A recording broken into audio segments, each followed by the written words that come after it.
Hello and welcome to the Horror House Podcast. I'm Dave. I'm Chris. I'm Jeff. I'm Tim. We are four guys that like to talk about horror stuff, movies, real life, the future. I don't know. Never was. Jeff has a He always situation will. currently. Let's check in live. Jeff as always being live burgled. He's being burgled by children. The Don't my children kid- upstairs. Having children is kind of like being burgled. You never have any money and you don't know why. I left too soon. More kittens showed up. If this doesn't get us every view possible, then what's it all for? Let's go into what Guys, Jeff, Tim, you guys realize you have experienced now your first cursed episode. There is always one that gets something happens and then something else happens and then it just I was kind of hoping that we wouldn't have done the Whorehound recap episode would have been the cursed episode. So we could have been like, we went to Whorehound, guys, and then we got kidnapped, and then do a whole bit about how we got kidnapped in a Whorehound. But unfortunately, we've already done the recap. So We had to there's bust always out a Ty September. West basement. Terrifier 4 is gonna be lit though. Terrifier 4: The Escape from Ty West's Basement. Yeah. I've never been more confused about a movie. Art the Clown's like, fuck this shit. Yeah. I have Let's got do- to. Ty West? That's too twisted for me. Ugh. Okay. My Return of the Living Dead hat was actually hurting my skull tonight, so I'm full on silent bobbing. Which, did we talk about this last week? Tim has influenced me severely into hat wearing. It started as a security blanket because I got just a mop of hair here and Hippie! I don't like Dirty hippie! yeah and I cut it the way my wife likes it, but it gets pretty long on top and I don't like having to put product in it and comb it and everything, so I just started wearing hats. Amen. And actually what confirmed it for me is I was getting ready to leave to come see you guys on Whorehound, and she's like, "You're not gonna wear a hat?" And I was like, well, now I am, because she made me feel self-conscious. So I realized that I feel self-conscious about my hair, so I wear hats a lot. Now, my favorite thing about the hat, and I discovered going into Walmart wearing one, is the bill. You're able to do this shit. I don't want to look at fucking anyone. And then I feel like that made people look at me more, which I was like, but at the same time, I'm like, You look like an active shooter. kind of, but it just works. It works. Yeah. It's also you don't realize how much you need it. We walk outside with little dude quite a bit, and wearing a hat is super beneficial when you are walking around in the sun. And I didn't realize that until I started wearing a hat on a regular basis. And I'm like, I don't have to squint because I don't see the sun. So yeah, hats are awesome. More people should wear hats. Especially if you Especially have, ones that say felon. what does that say for Elon? Yeah. Furry lawn. I wore a hat every day of my life. Middle school, high school. I always, 24 hours a day, I'm pretty sure I slept with a hat on. But I know first thing in the morning, it was hat. Sometimes even before my glasses, I had to have my hat. And then I went to basic training. And then I was forced to wear a hat. And I had no choice over my hat. They picked the hat for me. And so then I'm like, nope. Don't like being forced to do shit.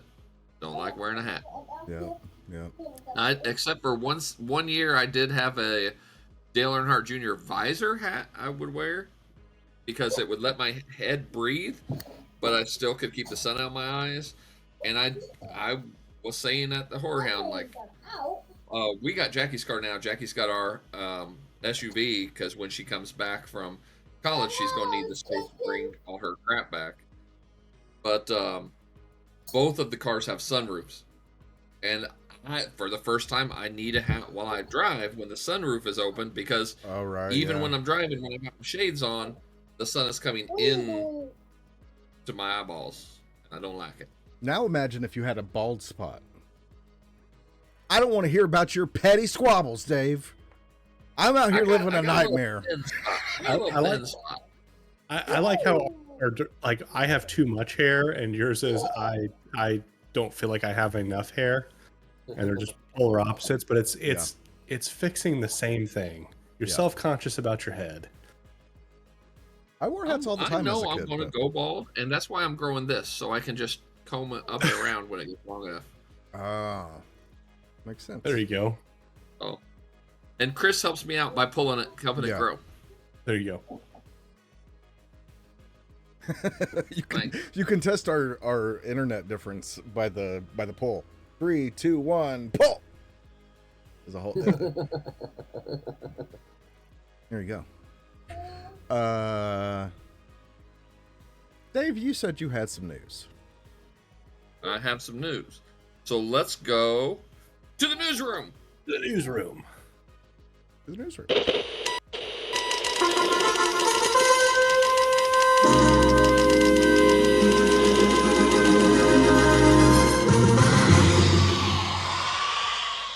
Dave, something that I just realized, you didn't bring your newsboy cap to Whorehound to do the interviews. I should think of it. Yeah. Yep. That is definitely something we got to do.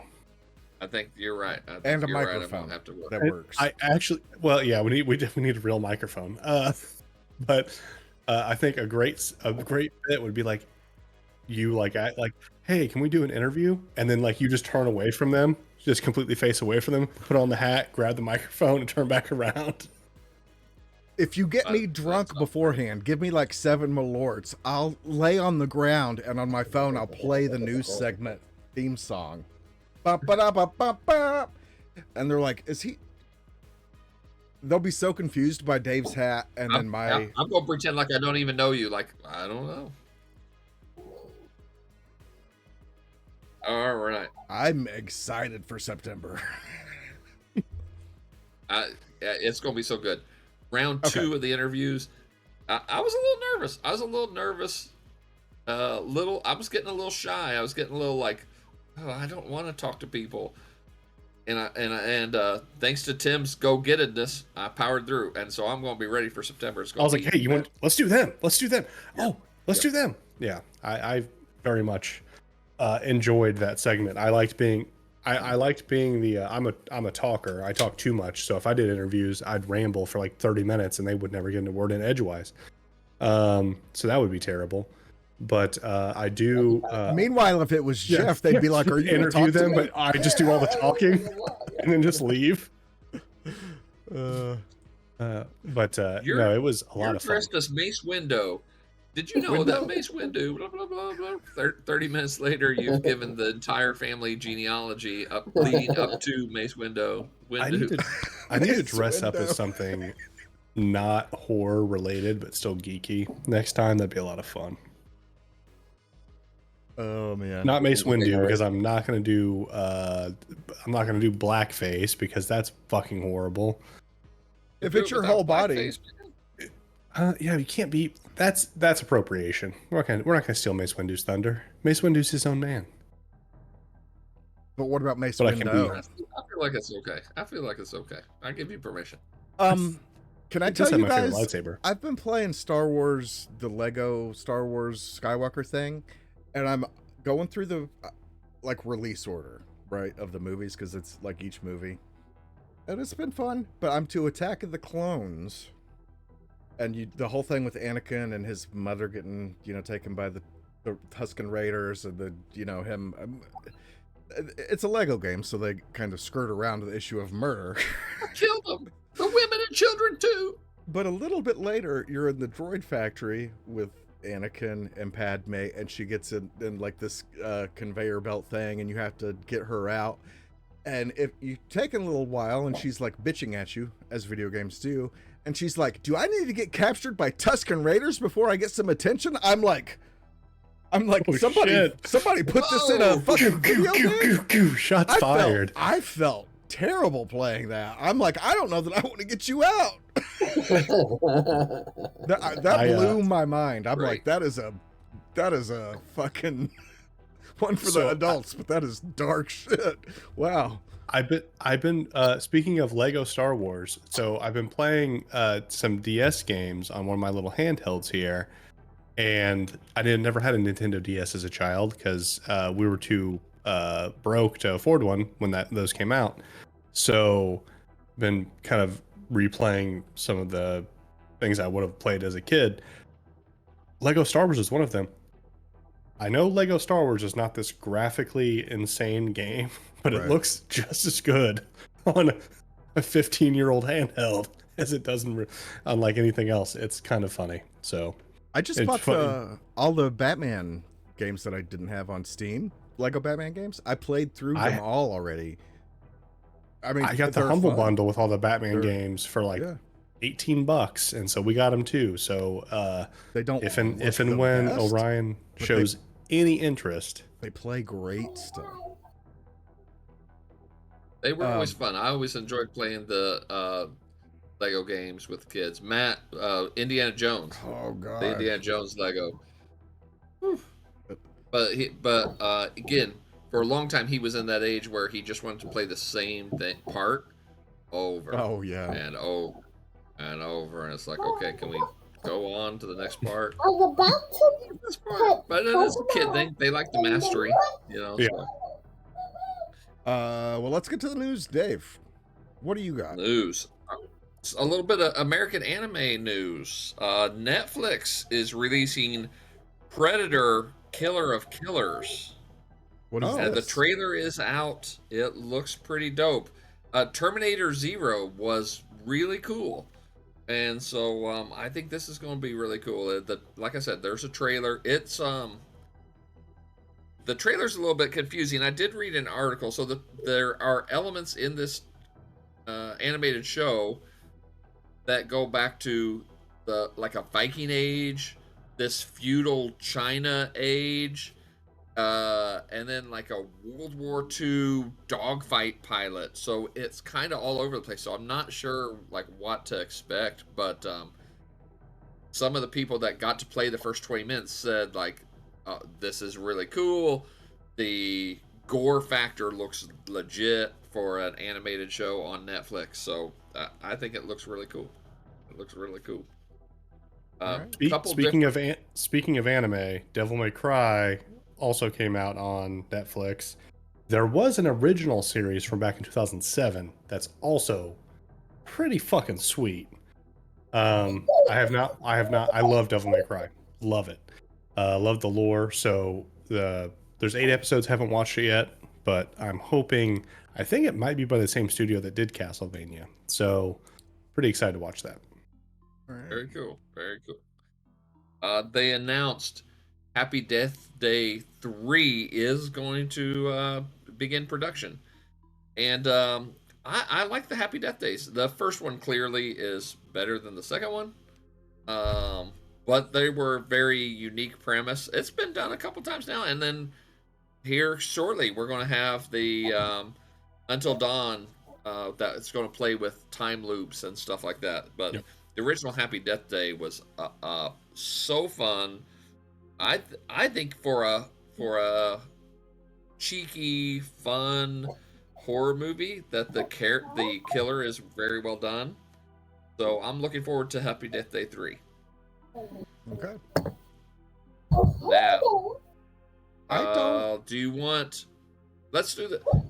Chris, this news is for you. Mostly for you. Everybody can enjoy it, but it's mostly for you. Okay. What would it take to get you to go to New York City in October or Las Vegas in October? Fuck. Could you be persuaded? I think I know where you're going to go. John Carpenter in concert. Oh, that's where you're going? I thought you were going to say Cronenberg. I thought you was going to say Cronenberg is having a signing or something. No, I'm not going. No, John Carpenter in concert, and you can buy the meet and greet tickets. Well, that's cool. The actual concert tickets were only $58. I mean, he's the kind of the godfather of synthwave. It would be cool to go, but I ain't going that far for it.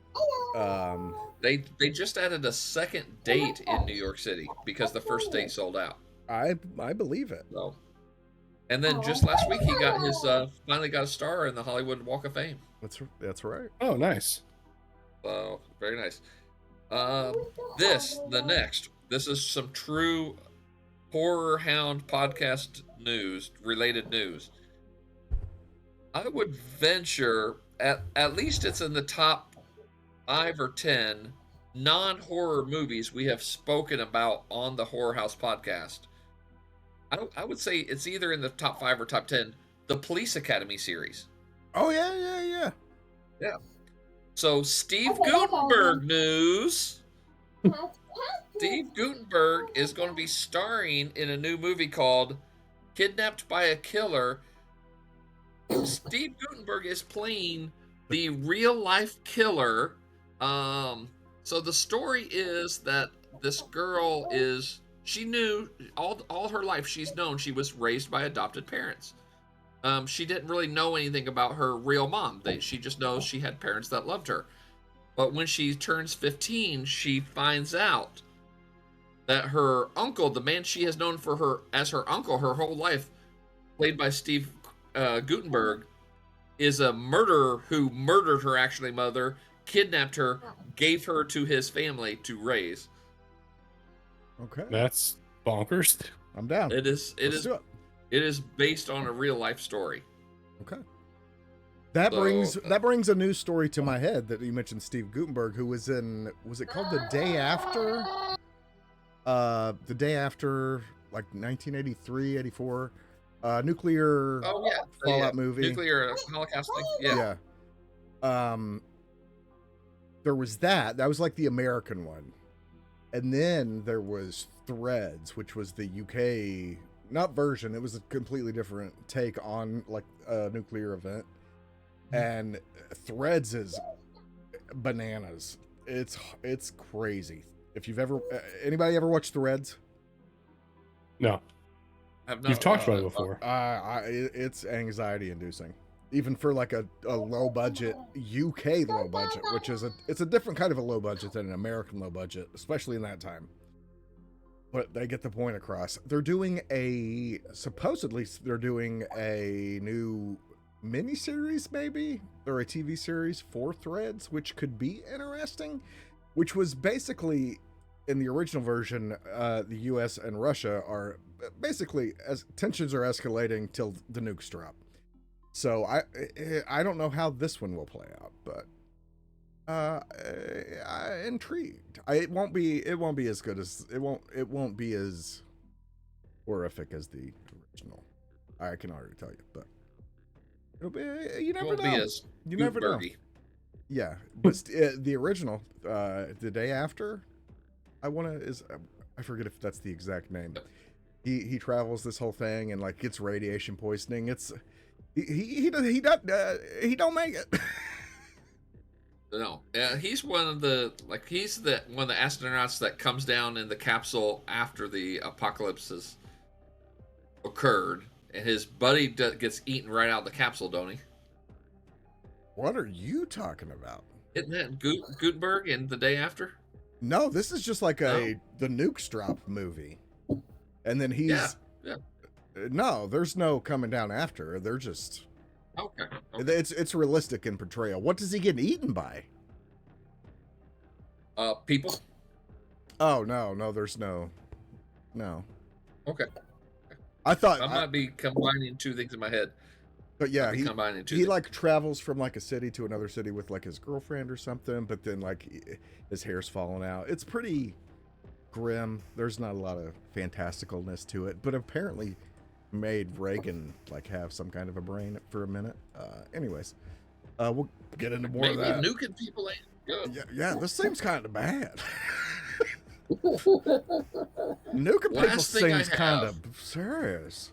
last thing I have in the news category is a quick review of The Rule of Jenny Penn, starring Calpin. Jeffrey Rush and John Lithgow. Jeffrey Rush? Yes. He's pretty fantastic. So is John They Lithgow. both are. This is probably another example of someone taking a horror movie seriously and with serious acting and stuff like that. These guys are great. Jeffrey Rush plays a judge who has a stroke and finds himself in a nursing home. This is what intrigued me about it, is that most of the horror movie takes place in a nursing home. And so Jeffrey Rush has a stroke, finds himself in a nursing home. He's a little disabled. And John Lithgow plays a demented resident of the nursing home. And I don't want to spoil it for anybody. John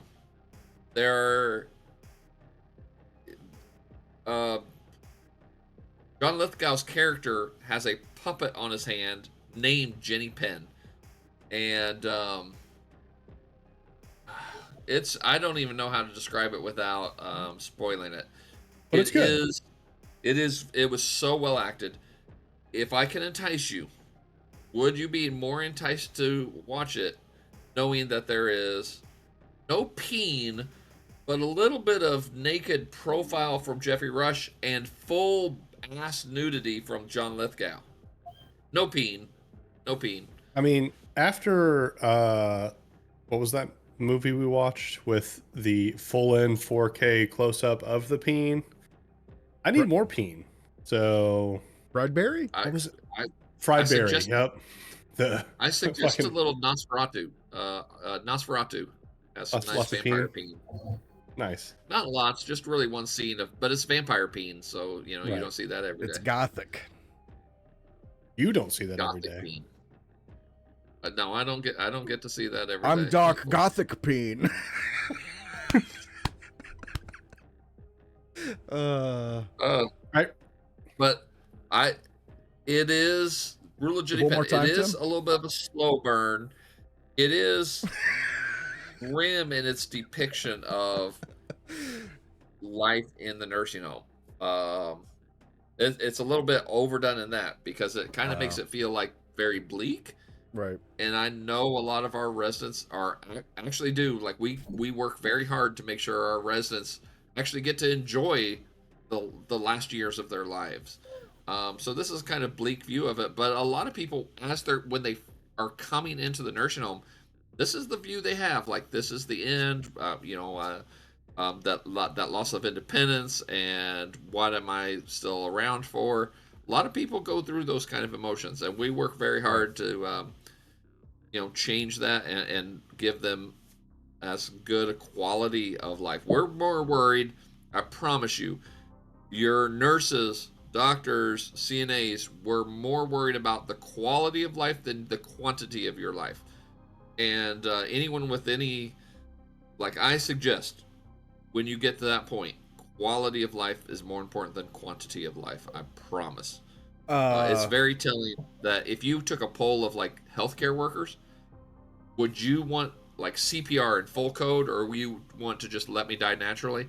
I'm guessing it would be more than 90% of healthcare workers would be like, no, I just want to be let go when it's time. Playing devil's advocate, in my nursing home that I am hypothetically starting, we're going to get you in and out, if you get what I'm saying. Kevin Kline? It's just... You ain't got time to fool around. There's not even any rooms in Chris's room. You get in the front door, they wheel you about halfway, start the euthanasia as you're rolling to the back door. We call it euthanasia. His name's Patrick, and he has some needles. He has a nail gun and a bat. Down to Euthanasia City. Yo, in Chris's nursing home, baby. You gonna die. H.H. Holmes Kill House version 2.0. But yeah. Or when you want to get to that afterlife, post haste. I mean, if you believe like the heaven is waiting for you, what are you clinging on to life here for? That I don't goes. understand That it. could take us back into a martyrs discussion for real. For real. Yeah. But Dave, last bit of news. You have some Halloween Horror Nights, which you are the aficionado. No, Dave. Dave from accounting, also known as Jeff, has also been there before. So you are the aficionados, the de facto, defactors. Regale us with your news. I'm gonna regale you. So the first speculation map is out, and when they release the speculation map, it just kind of shows the locations of the houses, which they're pretty much in the same location every time. You get some houses that are in the sound stages. You get some houses that are in the tents, so you can see what's what. The Fast and the Furious ride always gets shut down and turned into a haunted house. Oh, good call. But they mark what the house is with an icon that you kind of leave you to speculate what does this icon mean. Right. I think I have figured out a couple of them after all the years we've been going, and I've been trying to with the speculation too. I think I figured this out. One of the icons is just a security camera. I think that's Five Nights at Freddy's. I said that already, that I felt like Five Nights at Freddy's was going to be there this year. It wouldn't be the first time that they get a little, just the tiniest little preview, like a picture booth or a picture opportunity one year, and then the next year that becomes a house. And last year they had Five Nights at Freddy photo opportunity. Okay. I see that. One of the icons clearly looks like a sailing ship. I think that's going to be a continuation of a story that they've had off and on with Dead Man's Pier, Winter's Wake. I think this is going to be Vikings Undead.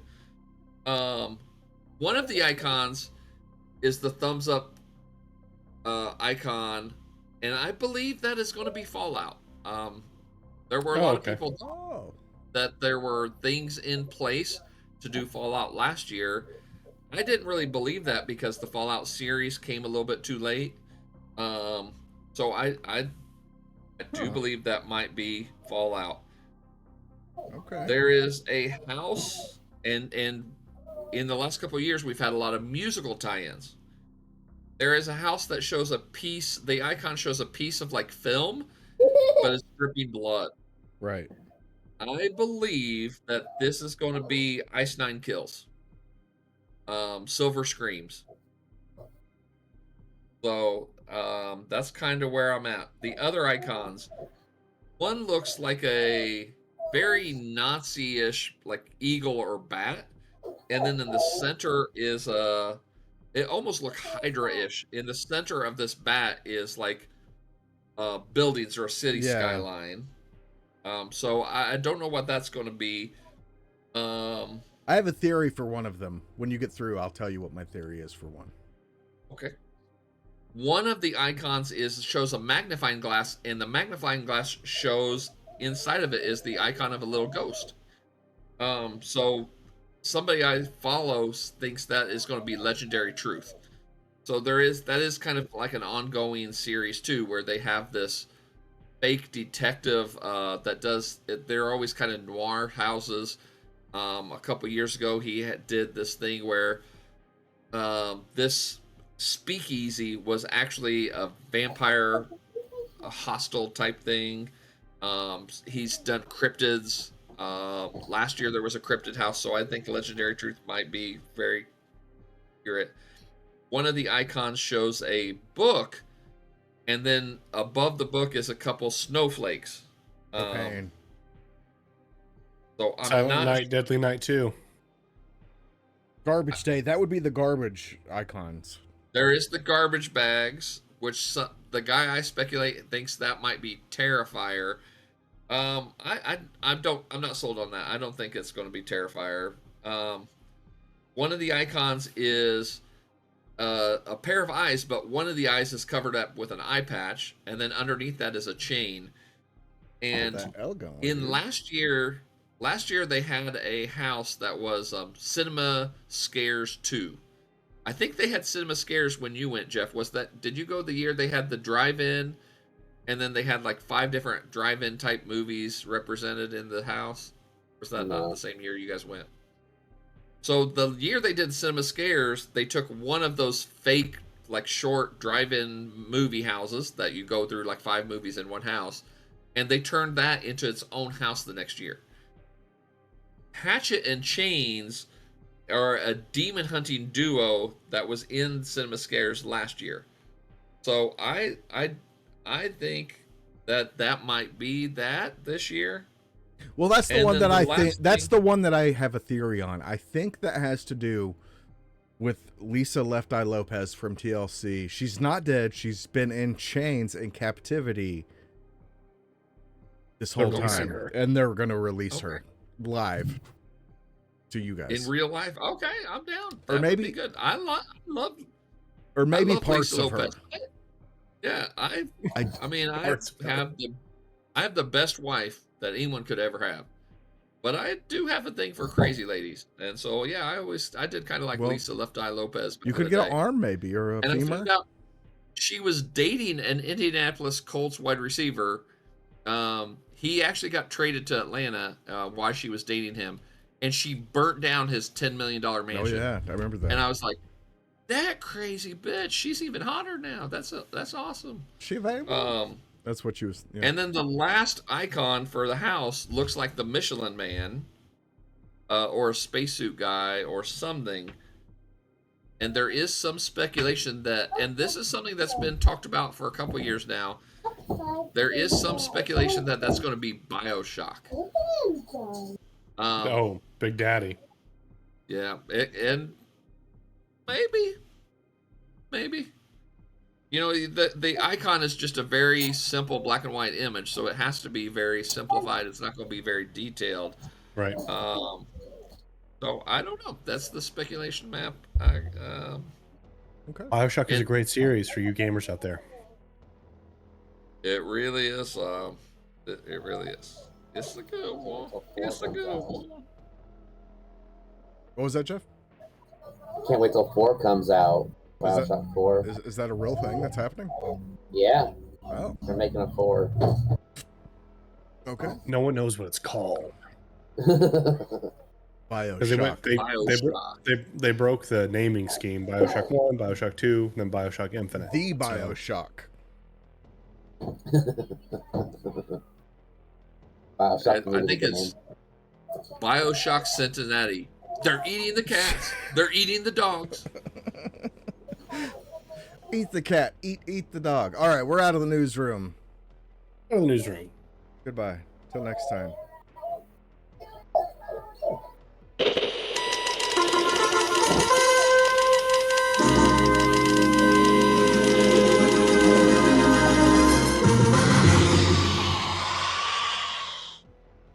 All right, I was kind of fucking with you there, Dave, because I knew you was ready to take that off, and so I was feathering I it out turned a it little into bit. like a tip of the cap, though.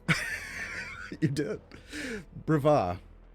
All right, so let's finally now. Us 4 guys. Look at us. Look at us 4 guys here. We made it. We made it.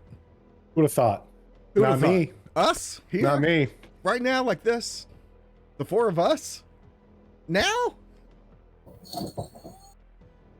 Talking about Twilight Zone, the movie from 1983. My pick. So I'm going to regale you for a moment with some VHS. What's your behind? What's your back of the box synopsis of this movie, Chris? My behind is pretty unremarkable. It's I wouldn't say flat. I'm not gonna be just unmodest, but I gotta be a little bit modest. But it's a little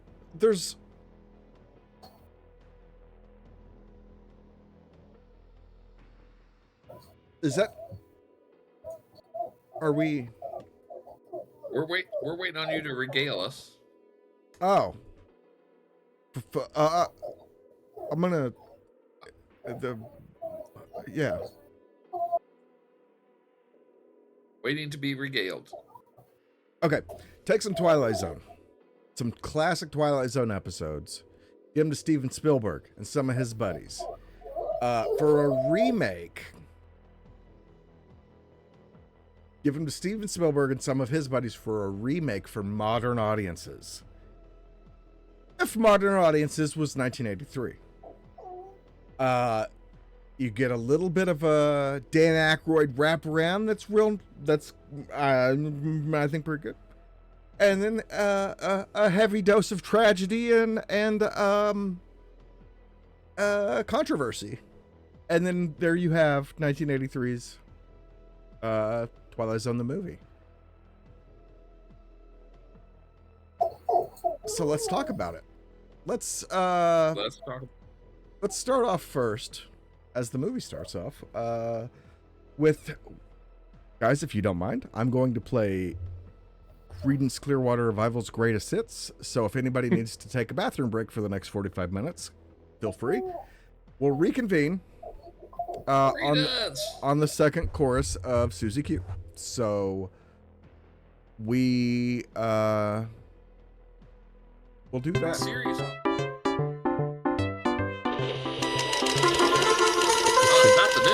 We're all over the place. Everything's broken. Everything's broken. I thought about doing the ending question. thing. I have a serious question for the podcast here, for the hosts. Who's better, Leonard Skinner or Creedence for Southern rockers? Creedence. Fuck Creedence. Skinner. I hate Leonard Skinner. I can name maybe Leonard Skinner. I can maybe name 2 Leonard Skinner songs. I can name 3. You can name. I can name 2. So oh man, Leonard Skinner is great. They were never my bag. But Creedence all day. Creedence is classic. I love Creedence. Skinner, Creedence. Def Leppard, Van Halen, not Van Hagar. He is a bitch mouth bitch for saying that. Van Hagar is good shit. And I'll hear no qualms. I'll shut this down. Dirt. Where's my supplies? But our prologue, we get Albert Brooks and Dan Aykroyd and a car. We don't get a clear definition of their relationship. I feel like they've just met in a way, but at the same time, they maybe have known each other for forever. That was definitely a hitchhiker scene. It feels like a hitchhiker situation to me. Jeff, how do you feel? I was really confused about that too. It's like, do they know each other? Because they act like they know each other, but then they act like they just met. Yeah, that's always been kind of a. I wish there was a little bit more clarification on that, because it would make sense. Yeah. Like, but that's part of the allure, the mystique, this is the part of it. uneasiness. So it seems like they don't know each other that well, which would lead to the thing. But they may be on the road. Maybe they've been on the road together for an hour or so, 2 hours now, talking, shooting the jam. Yeah. We get a great segment of them singing TV theme songs to each other. Guess the theme song, which is great. Who's not done that in their lives? And then he's like, sings the Twilight Zone theme song. Yeah. I'm Aykroyd in it. I'm Jeff in it. From accounting. But he sings the Twilight Zone theme song, and then they kind of get into this thing of remember this episode? I'll remember this one where he loses his glasses and starts this whole kind of thing. And They talk about Burgess Meredith. Yeah, one of the best episodes. Comes on. I remember this is one of the earliest horror things I could remember in my life is Dan Aykroyd being like, do you want to see something really scary? Like before this, Albert Brooks does the thing with the turning the lights off as you're driving down the nighttime road. And it's like, how long can you leave them off? Oh, fuck, I shit my own pants. Turn them back on. Aykroyd says, let me show you something. Who hasn't done that? I don't recommend it. If my kids are listening, don't do it. Chris and I have done that. We did our own version of that because we're originals. And hey, just so everyone knows, Chris bitched out before me. I was like, let's not do this. Here now, like this, just me and you here. I was like 13, he was 16, something like that. We No, we played a game where we would I was we had 21. there's a long stretch of road out in the country by our house, by my house when I was growing up, and we would get on that road. We would try to get over. I mean, we would routinely get over 75 miles per hour. We would hit triples sometimes, but after you hit 75, then somebody had to climb out one window and over the hood and back in the other window, and if you didn't, you were a fucking pussy. You'd have done great yeah, in that was Albert some dumb Brooks's shit. car. You guys were fucking stupid. That was dumb. That was dumb. One time Jake was doing it and his had his hat on and his fucking hat blew off. This is the hat episode. We're just gonna name this the hat episode. His damn hat blew off, so we stopped after he got back in the car, had to turn around, went back to the hat. By the time we got back there, another car had pulled up and this dude had jumped out and ran up and grabbed Jake's hat, and Jake's like, "Hey bitch, that's my hat." Jake's probably 15 or 16, but Jake's a big boy. And this grown man is like, "You kids are dumb. You shouldn't be doing that." And Jake's like, slap, takes the hat back. He's like, "Shut the fuck up." And we get in the car, just drive off like nothing. No, Jake was a wild man. Jake you was a guys wild would man. have. You guys would have been the sequel to Dazed and Confused. You know, That when man died of shame 2 days later. Oh, That's, yeah. he smacked my chops, and then just left.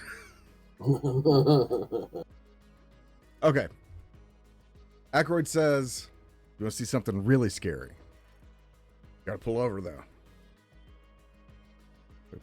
After some convincing, pulls over and does the whole, and then it's like it's almost cartoonishly Yeah. blue werewolf Yeah. or monster werewolf kind of monster kind of thing. Yeah, it's He's monster. from X-Men. Yeah, it really was. When I saw that as a kid, though, my heart about I was almost a statistic in childhood dying on the spots. Because I almost did from seeing that. And still, there's a little bit of trepidation every time I watch this. I'm like, he's going to do that, and it's going to freak me out a little bit. So I'm like, For me, every time that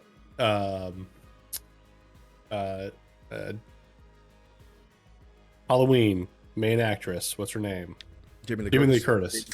When she goes by the hedges and you see him standing behind her like Michael Myers, like with the mask and the jumpsuit and everything, to this day, still freaks me out. To this every time. day. Every time. Well, anybody has anything else to say about the first segment? I haven't watched this since like the mid 90s when I was like 10 years old. My father was never really into horror movies all that much, so it's been a long time since I've seen it. So I didn't remember almost anything. I didn't even remember Dan Aykroyd was in it. I will say that scene is like, given the time period, it's beautifully shot. Like, when you think about like the kind of like technical prowess they had in 1983, like the fact that they had like these close-ups on each, like the driver and the passenger and everything, it was like, damn, this is really good filmmaking for 1983. Like, how are they getting these shots right now? This is really good. So I enjoyed that quite a bit. But Now I don't Yeah, know. I don't know who directed the prologue with them or the. John Landis. Oh, he did the beginning and the end. I believe so. He did the beginning and the end and the first segment, I believe. Okay. But first segment is the driving, right? Because Spielberg did the prologue, and then the first segment is The Time Out by The John Time Out Landis. is John Landis. Yeah. Yep. Okay. The racist So, is yeah. John Landis, and he did. I thought According to Spielberg did the that. No, Spielberg according did to the wikis, John Landis did that part. Yeah. Just We'll Spielberg get to did we'll kick get the to can. him. So But we'll let's talk go. about that. Let's talk about I got a strong opinion. We won't get into the controversy just yet. We'll get into that a little bit later. We'll come back around. But let's talk about the movie, kind of as it is, and then we'll circle back and talk about some controversial, tragic stuff that happened during the shooting of this. But segment 1, Time Out, based on a couple classic Twilight Zone episodes, but a big tale of morality and discrimination. And they don't not fuck around with some slurs.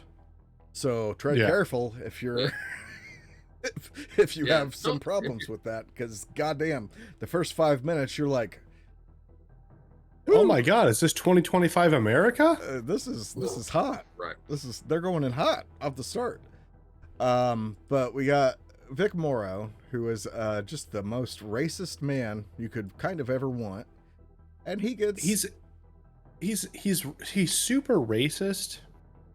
It comes from a position of anger. Yeah. So like, I think if he was in his right mind, he wouldn't have been as fucking racist, or I guess outspoken about it. It was weird because like the whole segment, I honestly like, okay, he's an asshole in the bar, right? Super bad. But throughout the segment, I was like, I kind of feel bad for this guy because, like, yeah, he's being a horrible human being. But this is dude probably in his early 50s. He's probably been shit on his entire life. He's venting. He's probably saying things he doesn't mean, or he does mean them. I don't know. He's wearing a suit. He's got a job where he wears a suit. I don't feel bad for him. He's not doing too bad. Right. But my whole thing is like, I don't want to say I feel bad for racists because I don't. But to get transported back to Nazi Germany, or back to 1941 Germany, Klan, 1941 France, really. So you can feel bad for somebody that has to do that, but that's kind of the Twilight Zone thing. It's like, oh, you've made this choice, but be prepared to have to deal with what you've, reap what you sow. Yeah, exactly. Reap the whirlwind. Reap the absolute worst of what you can imagine. For your Jeff, situation. you are aware of the controversy. Without talking about it, you are aware of the controversy. He was not. Yes. Oh, now you are. Tim, Yeah. I am not. Okay. So without Didn't talking fill about me the in on it. controversy, there originally there was a little bit different story here. So he's thrown into 1941 France. He's thrown into the South of America, not South America, but the South of America. He's thrown into the Vietnam War, and in the original writing of this story, he saved 2 Vietnamese children and kind of earned his redemption. It was kind of supposed to be a redemption arc of sorts. It was not. We'll get back to that. But yeah. I mean, he turns out he's like, I'm going to save these kids. Whether it saves him or not, no, but there is some character redemption there. So without that, you actually don't get any character redemption. Which you just get him. I think is better because that's more Twilight Zone. Him getting just carted off in the train.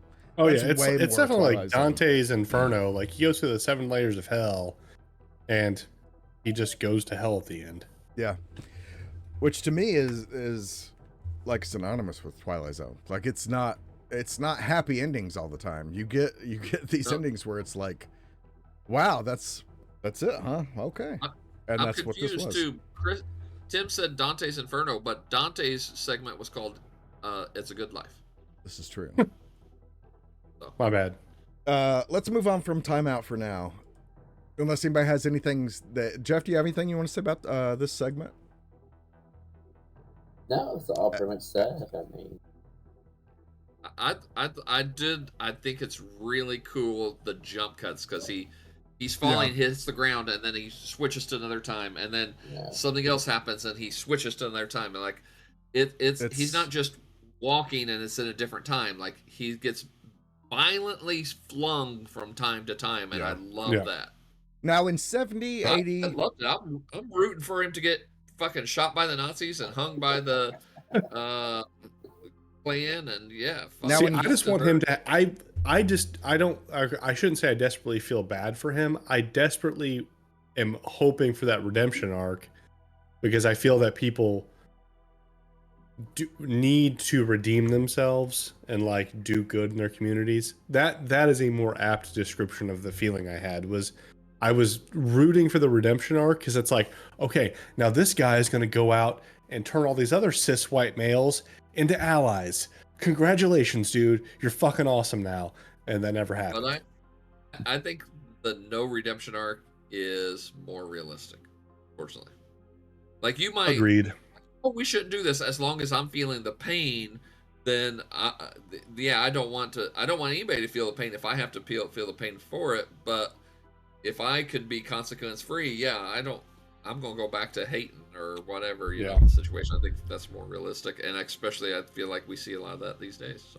So in You don't- 70 or 80 You don't- years or 90 years, maybe 100 years, who fucking knows? And like in the 7th, 9th, 10th remake of the Twilight Zone, we may get to a version of this that includes current events in the world, Yeah. which would be It- you got to think about could throw because- him into a homophobic situation where he's being ostracized for his sexuality, and he's like, I'm not gay. Why were you doing this, sucking a dick then? I mean, I don't know. They may be open to that by then. I don't know. But the next segment, I always thought, this is Kick the Can. This is directed by Steven Spielberg. I always get this confused for. Does anybody remember in the 80s there was a series called Amazing Stories? Dinosaurs. Oh yeah. I always thought this was an episode of that, which funnily enough is a Steven Spielberg TV series.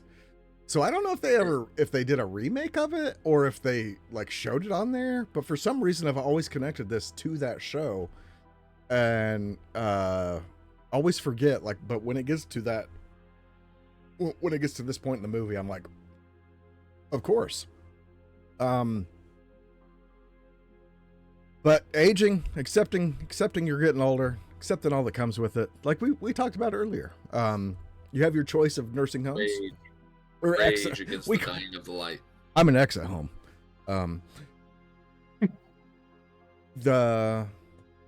That's what Dave, you work in a place that is similar to this now in modern times in a way. Very different, but you're in there. How do you feel to watch Kick the Can? What does this give you any kind of? You're like, no, maybe. I don't know. The scene where the man packs his bags and he's out front with his kids and he's like, do I get to go with you today? And they're like, oh, maybe next time, Dad. I mean, not that exact situation, but that's the kind of thing that tugs at my heart because I have seen that. And, Right. so, it makes it, the way they show it for this, it makes the family seem very cold. But I've seen lots of dementia residents who the families I can't take you home and keep you safe, Dad, because you won't stay in the house at night. Right. Very common in the early stages of dementia for someone to, what they call sundown. So once the sun starts to go down, their confusion gets worse, exponentially worse in some cases. So I can't keep you safe at home, Dad. I can't, be home with you 24 hours a day. I have to work to, and I all this stuff. So it's great. I don't think it's bad. I think it's great that we have a place in society for older generations to still be valued and respected. So that situation makes I feel like it's meant to make the kids kind of come off a little bit bad, or maybe it just does. And sometimes the kids are bad. I have seen in over 30 years of doing this, I've been a nurse for 30 years, countless times where the family is clearly only interested in dad's money or mom's money.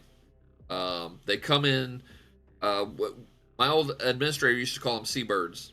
They fly in once a year, they shit and they squawk, and then we're done seeing them for another year.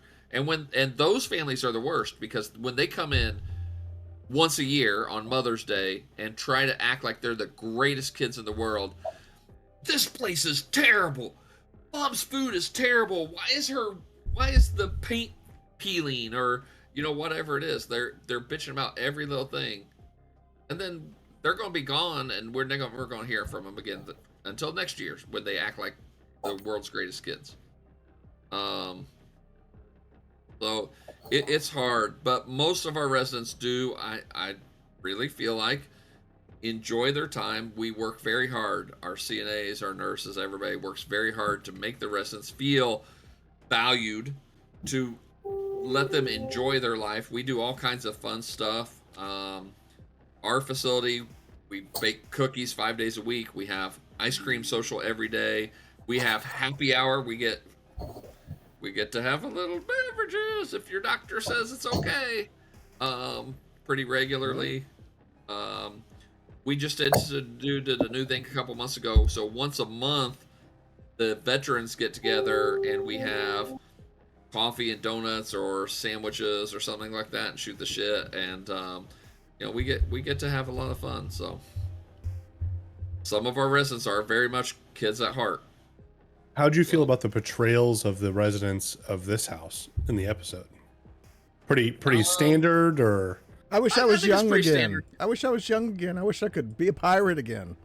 Are a lot of your residents like young at heart, and they wish they could be like that again? But some very much are, and they like to play and they like to joke.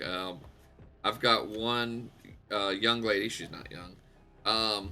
She likes to call herself Miss Naughty, and she is boy crazy. But she is cute as can be. So her name's not Katie, is it? No, but if it was, I couldn't tell you. Oh, okay. I mean, a first name probably wouldn't hurt anything. We have very strict standards about what we call PHI, personal health information, or personal identifiers. So a first name probably would be okay. I used to have a lady that when I was a security guard at the mall, we had a customer service kiosk. It was right next to the security desk. And there was a little old lady that worked there named Katie. Cute as a button. Lovely lady. But she'd always be like, I'm inviting my new boyfriend over. I'm only going to wear a kitchen apron when he comes over. I'm like, okay, Katie, like you're 90 years old. Like that's... It doesn't go away for, I'd say, probably 10% of the residents. And that's just like a rough guess. Right. 10% of them, that horniness does not go away. That's funny. Yeah. I loved her. She made me cookies. She always made me candy. I think she was trying to get my pants. Miss Katie never got a chance, but she always did butter me up with hot tamales and Mexican wedding cookies. We've had so much fun with some of our residents. They get to be a second family. When you spend 8 hours a day with them, you come home. If you're lucky, you spend 8 hours awake with your family before you're asleep for 8 hours. So you spend just as much time in a regular day with them as you do, and a lot of times more, with your residents and your coworkers than you do at home. And you mentioned that you guys really try to preserve quality of life over quantity. So it's you're trying to be friendly. You're trying to be friendly. You're trying to be nice. You're trying to make them feel included and accepted. I always say, I've kind of adapted in the last year that this is my personal motto. I want everybody in my sphere to feel loved, supported, and respected. And that's professionally, but also personally. Like, I don't have time to hate. I've got so much more I can do than to hate somebody. I mean, and that's even, with very few exceptions, people on the opposite political spectrum of me. I mean, I'm not gonna hate. I'm not gonna hate you. That's just, it's. You can spend all your time hating me. It's not worth it to me to do that. But We Right. do. We have a lot of fun. Our residents, I mean, they just because they're older, they like to joke, they like to play. We get to be really good friends with them. I got a guy that lives at the nursing home. He's a skinny little black guy from the hills of Kentucky, and he tells everybody I'm his brother. Um, so, and I mean, I love that guy. So speaking of like your residents that do like they have like they're young at heart, right? Like they have that sort of mentality. We're talking about this episode, right? Like all of the folks get this kind of new chance at life, and you get this scene of them playing, and it's super fun. It's very, very cute. It's so fucking cute that it made me tear up. I was just like, oh my god, I was so happy for these people. But most of them did not want to relive their lives. They wanted to be old again. So think of your residents. If they got that chance to be young again, do you think they would go back to being old again after the night? I think maybe some. I think maybe some, but I think some would definitely go back and not want to relive everything again. Well, there's the one guy who does, right? So you got the one guy who chooses that. You have one guy who doesn't even get the chance to be young that night because he's not got the right mentality. And I see that we do have people who frown on the other residents when they do act young and like don't like that. Right. So we see that. I personally, when I saw that, and I have thought about this for a long time. I've thought, mostly financially, like, what if I had made this different decision before I joined the Indiana Army National Guard? I had an opportunity. My ASVAB scores were enough. The Navy wanted to recruit me to work in a Navy sub because my ASVAB scores were good. They were going to teach me, whatever. My ASVAB, basically, my ASVAB score was good enough to do any job in the military. The ASVAB is the kind of entrance exam that you take when you want to join the armed services. Vocational aptitude battery. The Armed Services Vocational Aptitude Battery is what the ASVAB is. And I chose to be 11 Bravo, which is boots on the ground infantry for the Indiana National Guard. I ended up doing a couple jobs, by the way. 11 Bravo, 11 Mike, and then my last job was a 92 Alpha, which is material control and accounting. But what if I had chose that nuclear sub? And I played this in my head like, okay, because at the time they were doing it, and I don't know that I could have done that. Claustrophobia kind of gets to me, and I imagine that those tight quarters would have got to me. So that's why I kind of went away from that. But I also wasn't very disciplined. The military taught me discipline. I went from a completely zero self-disciplined person to a much more disciplined individual, thanks to the military. But if I had chosen that route, I could have made a lot more money. I got like You could have been a fighter. $5,000. You could have been a contender. I could have been a contender. The nuke sub program was paying like a $50,000 sign-on bonus, and the recruiter, which recruiters notoriously are liars, but the recruiter told me, you telling me, after your first enlistment, which nuke sub, I think the Navy was requiring like 3 at the time. Again, I didn't go that route. But after your first, it's $100,000 to re-up, because once they teach you how to work on a nuke sub, you can easily work in the civilian sector and make that big bucks. So they have to have the money to kind of lure you to stay in the service. Civilian nukes, band name, called it. Yeah. But mostly one thing comes to me when I think things like that. Are you still talking about the old people? If I have chosen that route, one, I wouldn't be in healthcare. I would never have met Stella. And if I had never met Stella, Tim, I never would have got to know you. Matt. And I'm fucking awesome. Yeah. Part of the story here is Dave never would have got to met me, and he would have led an empty life. Jeff, because throw your hands up with me. Instead, if I had chosen that right now, I'd be on a podcast by myself, going nuclear sub podcast.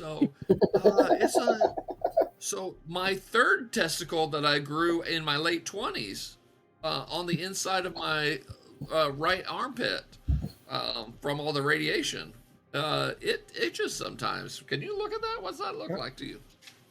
Please. Speaking of, I have a ganglion cyst. You guys see that ganglion cyst? Hold on. What you're supposed to do with zoom that, in. right? I should Get with the history book. One more time for the cheap seats, Tim. Look at that. Yeah. I popped it 3 weeks ago. It's already that big again. So I think I need to get it surgically reduced. If you let me hit that with the book, we could get some TikTok views. That's true. I've also seen the thing where they do the thumb and they fucking drag it down until it pops. I don't where know it's that. connected. Also, I'm getting a lot of pimple popper TikToks. Oh, dude, those are my favorites. They don't show the end of it though. I see the whole progress, the story, but I don't get the payoff. Fuck off. But what do we think with the old people segment? Time's a good friend of mine. I thought it was beautiful. I liked it a lot. I think it's a good story. It is beautiful. It's frankly my least favorite segment. Really? Oh yeah, it's all levity. There's nothing to it. Yeah, I want to see more. I just want to see more. I want to see. Wow. I didn't know this show was going to end this way. That's the fucked consequences up. of your actions. I want to see. It's got Scatman though. Twist. Yeah, Scatman Crothers. Jeff, where do you go? Great Where do you stand? performance. Where do you stand on segment 2? I liked it because it has Scatman Crothers in it. Yeah. It did have the Scatman who he's the best old man ever. Apparently, after he teases these old people with youth, then he goes to work as the caretaker at a hotel. I don't fucking in Colorado somewhere. I don't. You got to make your money where you can make it, I guess. Do you got the shine on you, boy? Was this Jeff? Was this your least favorite as well, or no? Yeah, I mean, it wasn't like scary. It was just kind of it was a fun little kind of break between the horribleness of the last one, and then the next one. That's like you get that little levity. So I mean, it was a good break.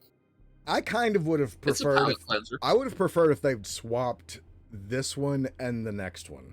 Yeah, true. I feel like that would have made a little more sense. Because for me, should have built up. Yeah, the next one is my least favorite segment. Okay. It's a good life. I will say with this one, like kick can, like there is the message of like you should not necessarily take chances, but like when opportunities present themselves to you, you should explore those opportunities. And like if you don't, you may severely miss out. Like there was no risk to that guy at all. Like there was nothing. He just needed to try to have fun with his friends or at least his associates. And he was just like, no. Like it was a message against pig-headedness is really what it was. And he missed out on the opportunity forever. Like he could have become a kid again and went and visited his family. Like, but he chose to be pig-headed. So I always say you regret the opportunities you don't take advantage of way more than the opportunities you take advantage of. Even if you fail. Take an opportunity and fail. It comes back to the Twilight Zone, which is you know, focus on what you have now and appreciate what that is. Otherwise, you may not have that, and then you'll be in Hitler's asshole. Or forever. Or you'll be a child pirate, which I don't know which is worse, really. Because how are you going to be a child pirate? Speaking of child pirates, I pirate some child sometimes. No, you don't. Fuck. Hey.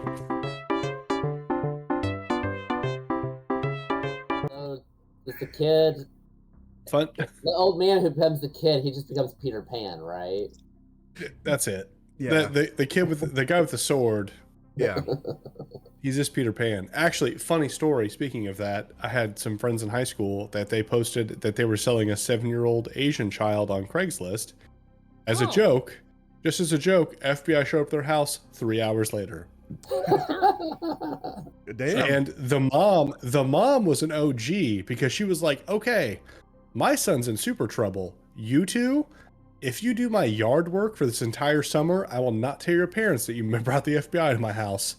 You got free yard work for the entire summer.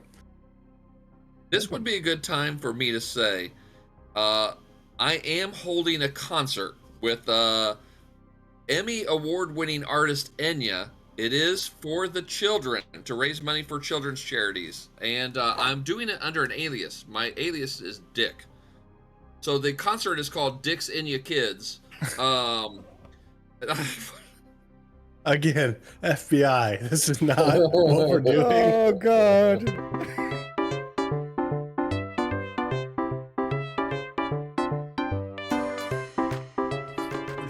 God damn it. That's the first. Right. That's the first time I ever thought seriously of not coming back from Please Stand By.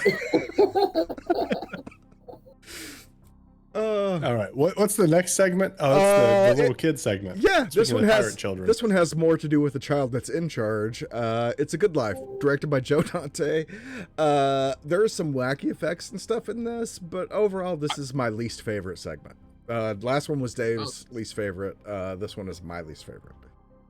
I just don't. Joe Dante of Gremlins fame? Come on. Yeah, now. yeah. I just ain't. This This one ain't for me. It just don't do a lot for me. So I like this one because it snuck up on me. Like when it snuck up on me in a good way, because like when so you meet the little kid, you know, he's getting bullied. He could easily take care of this. Do what? He's playing the arcade machine. Playing the arcade machine. He gets bullied a little bit. He could easily take care of this, but he is luring a victim, right? He knows what he's doing. Right. The house, there's all these rusted out fucking cars that are all beat to shit. I'm like, okay, I don't think anything of it. I'm just like, okay, it's an 80s movie. Maybe that was a thing in the 80s, whatever. And then like you get in the house and shit starts to get weird, and I'm like, this all makes sense now. Like I'm starting to understand this. So I'm of the opinion that the jocks in the beginning were even real. I think they were maybe imaginations of his. So maybe the whole world's in his oyster. Yeah. It also reminds me of a Supernatural episode of a Nephilim, which is like a demon angel hybrid baby.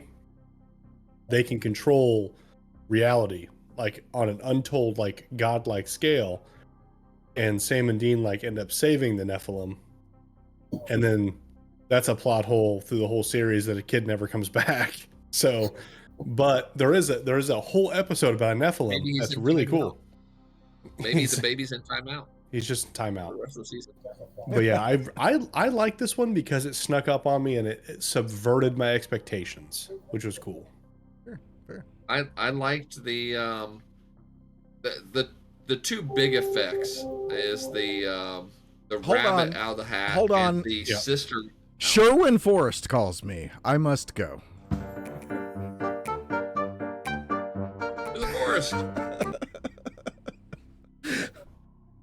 1,000 Acre Wood.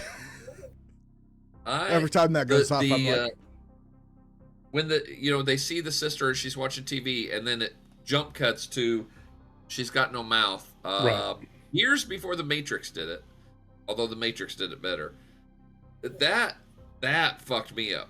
That was the moment in this movie in the whole movie where I was most like, well, God fucking damn. That's some scary shit. he was also a trendsetter because he was putting peanut butter on hamburgers before it was cool. Not wrong. That's been 2 years in a row, or maybe more longer than that. The Indianapolis State Fair Burger of the Year, sponsored Burger of the Year, had peanut butter on it a couple of years in a row now. Oh, by the way, speaking of burgers, Kuma's Corner has not closed. No. Thankfully. So we are going on Sunday Oh, nice. If They you just took guys, The out one in Schaumburg. some meal The one in things. Schaumburg closed. What's if that, you Jeff? guys want to go to Kuma's on Sunday, you're more than welcome to come. Just saying. Jeff, bring your kids. I'll bring mine. I heard they got rid of some of their menu items. I don't really give a shit as long as I have the Kuma burger. I good. As long as you have an egg on a burger, I will fucking eat the shit out of it. Yeah. Did you hear about that? That is very good. I did. The What's that? disturbed The one. disturbed, Yeah. the Which disturbed menu items. They took them off. Oh, is it Yeah. because they're righties? well Yeah.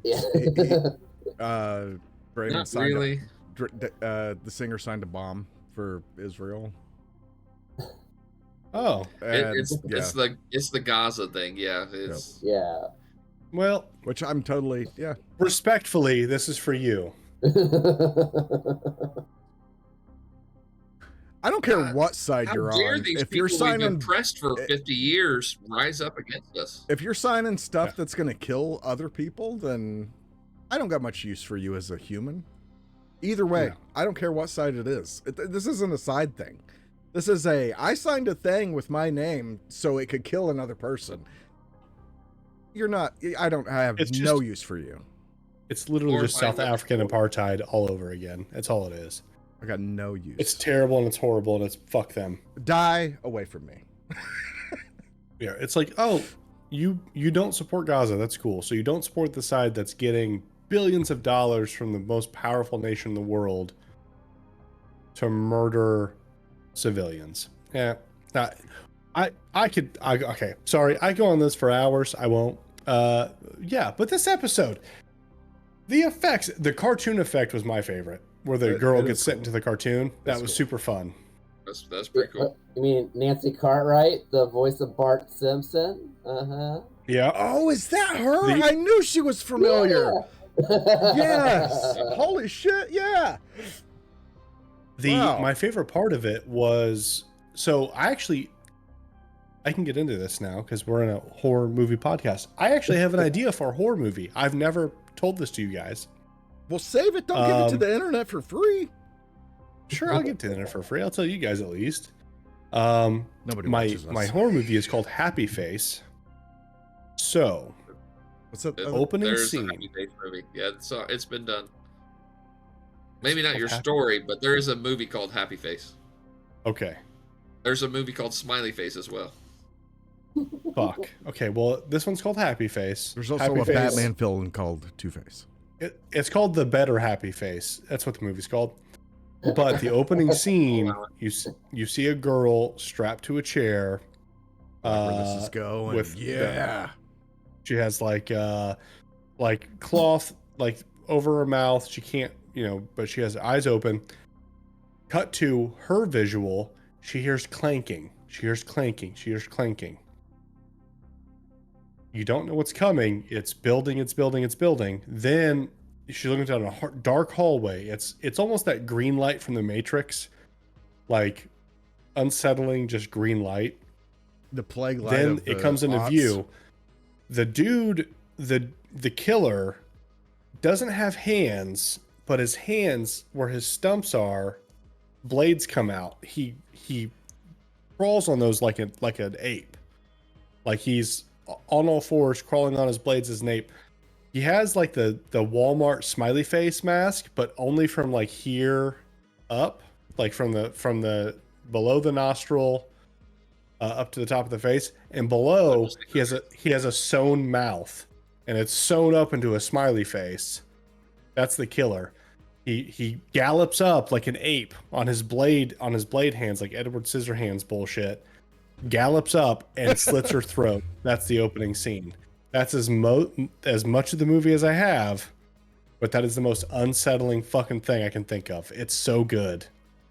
Okay. I love the clanking on the concrete, fucking coming up and just like slicing their head off, and then we'll go into like why he's like that. But yeah, it's like a stitched up face, and it's like stitched up his cheeks, right? It's not just the mouth, it's up the cheeks to make him have a smiley face.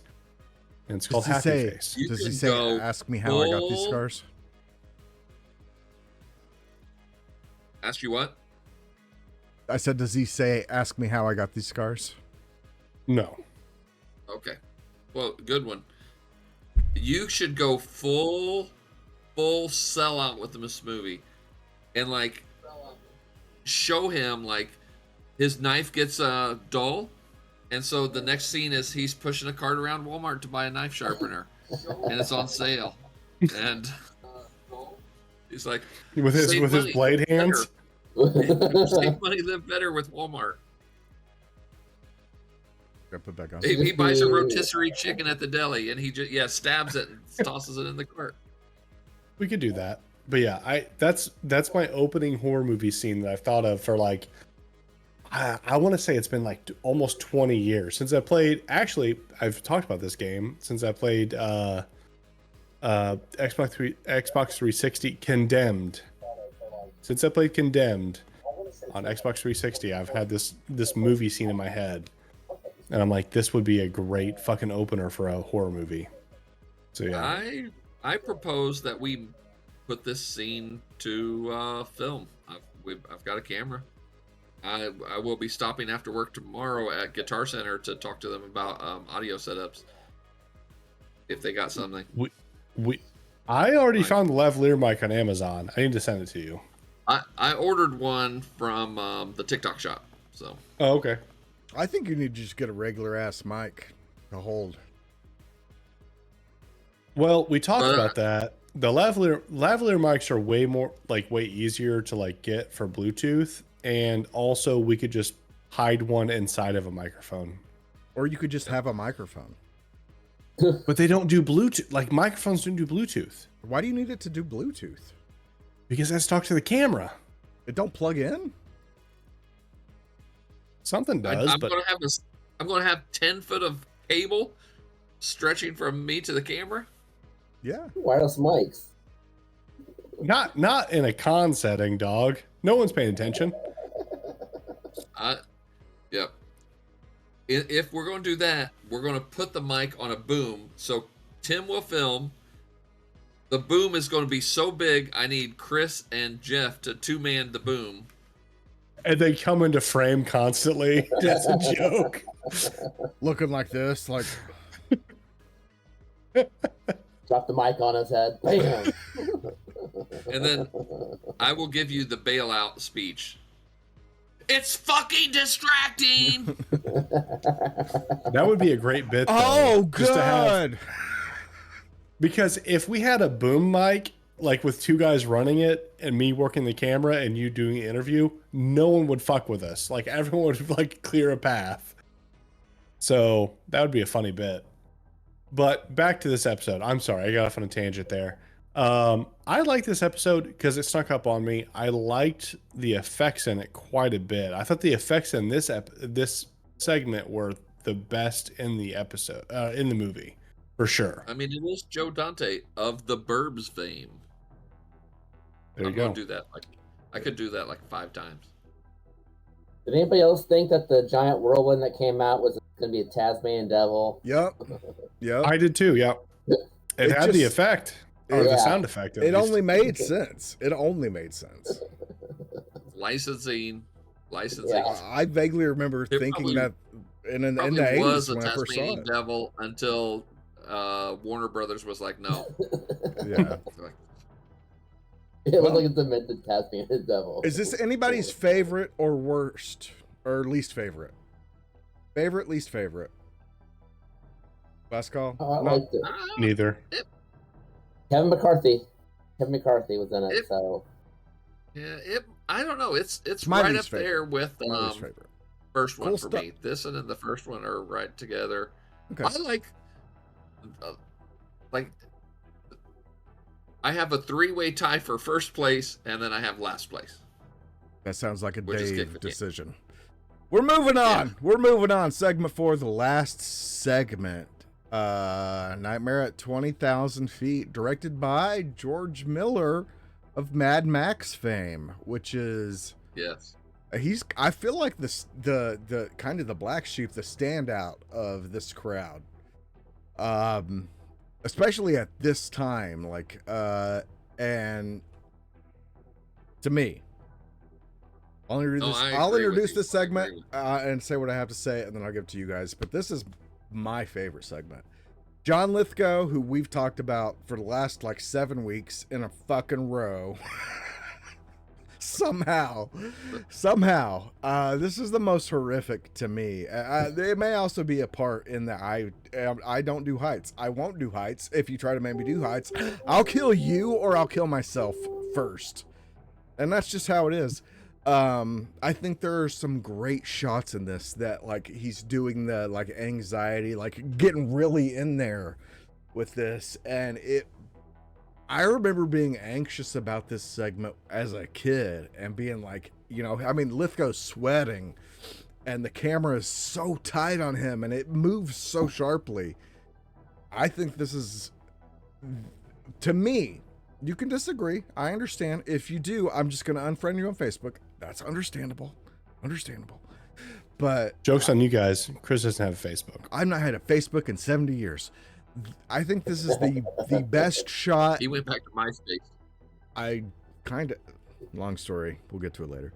And you get to pick your top 5 songs. So I think this is the best shot, most creative shot. And it just is the best horror segment. Yes. So thoughts, fellas? Whoever wants to go. This is my favorite segment. It's hard to argue what you said, the filmmaking, the cinematography of this section.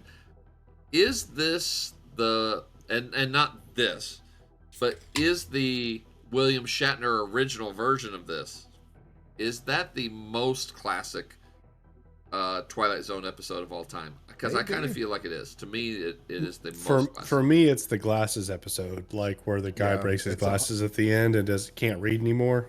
Yeah. That's the most classic Twilight Zone episode for me, personally. It was brilliantly shot, and John Lithgow is a legend. He's amazing. I didn't feel his gravitas until he was in Dexter as a Trinity killer. Spoiler alert. Wow. But he's really good. I thought it was really well shot. It was definitely the most horror of the segments. It was not my favorite segment. Fair. But I really enjoyed, like you said, the cinematography was really good. There is no fucking way.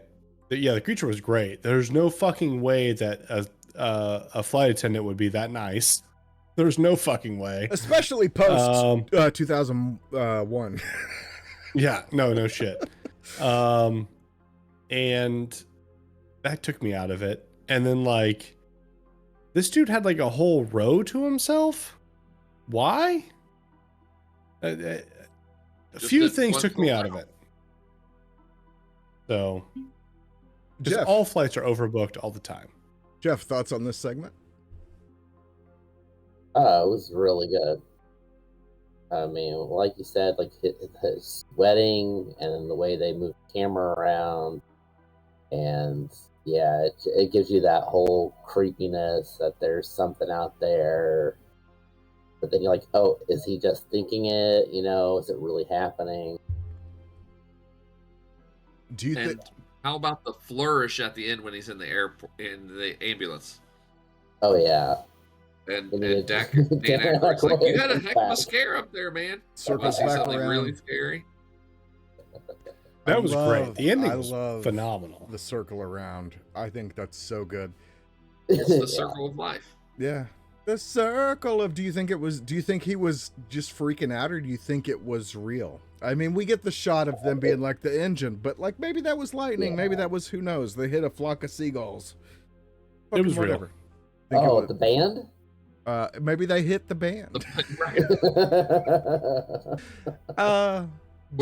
With that hair just caught some wind, and they just took them up to 20,000 feet. And I ran.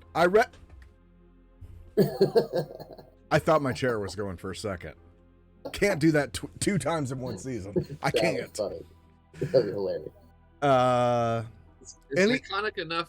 That's my background today, is the view out there playing windows. Holy shit, why am I just now piecing that together? I've not been drunk this whole episode.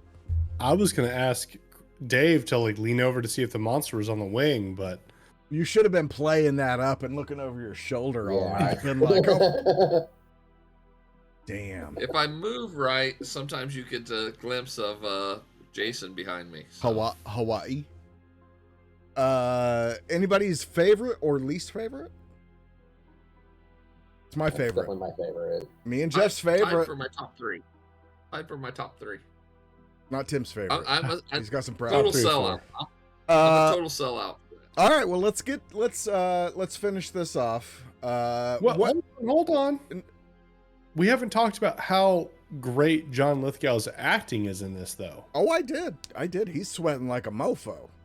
No, he's sweating. That's effects. His acting, no. like, how I he can portrays- taste his sweat. Right, but He's how sweat- he's he's portraying that sweating it. anxiety He's sweating. is really good. Because at one point he tries to pass himself off as normal, and like he tries to give in to the fact that it's just fake. Like they want it to be fake, so I'm gonna let it be fake. He knows what he saw, Yeah. and like he tries to pass it off as fake. He's like trying to he does convince that in himself. such a good and it way. yeah. The act, as far as the acting goes through this all 5 segments, this is the best acting in the whole series, for sure. I mean, his way of like just sort of accepting that he's crazy and like Yeah. letting everyone else be like calm down, but you could still tell he's a little bit on edge. He's still on edge. He's trying to cope like Yeah. super hard. Yep. And it was really, really well done. The as far as the acting goes, this is top fucking notch. In the beginning of the who I bet? segment, Go ahead, Jeff. Were you saying, Jeff? oh yeah, at the beginning of the segment where he's in the bathroom and then all the noises are happening, and then he goes outside and it's like knock knock on the door, like everything's fine. It's just him, That's Yeah. It's visceral. You feel his anxiety. Yeah. yeah. You feel it, and it's so fucking well acted. It's so good. I love this You segment. know who really acted well in this whole movie was the monster. Because he's such a fucking dick. He's purposely fucking with him.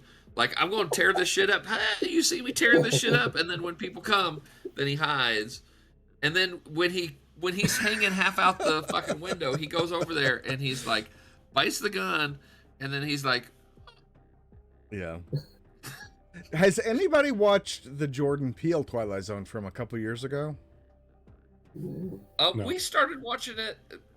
Actually, before you even picked this, I got up one Saturday. Stella had got up before me, and she was watching it. So did you get to the remake of this episode? I told you about it years ago. I don't know if you remember or not.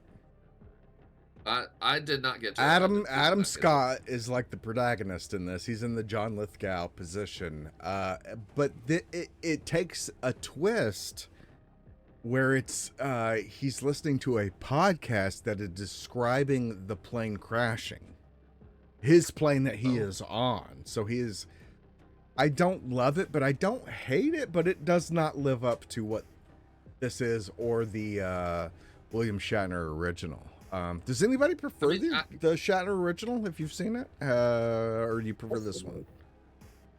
Because this one's my shit. This may be my For the favorite. most part, William Shatner is overrated as an actor.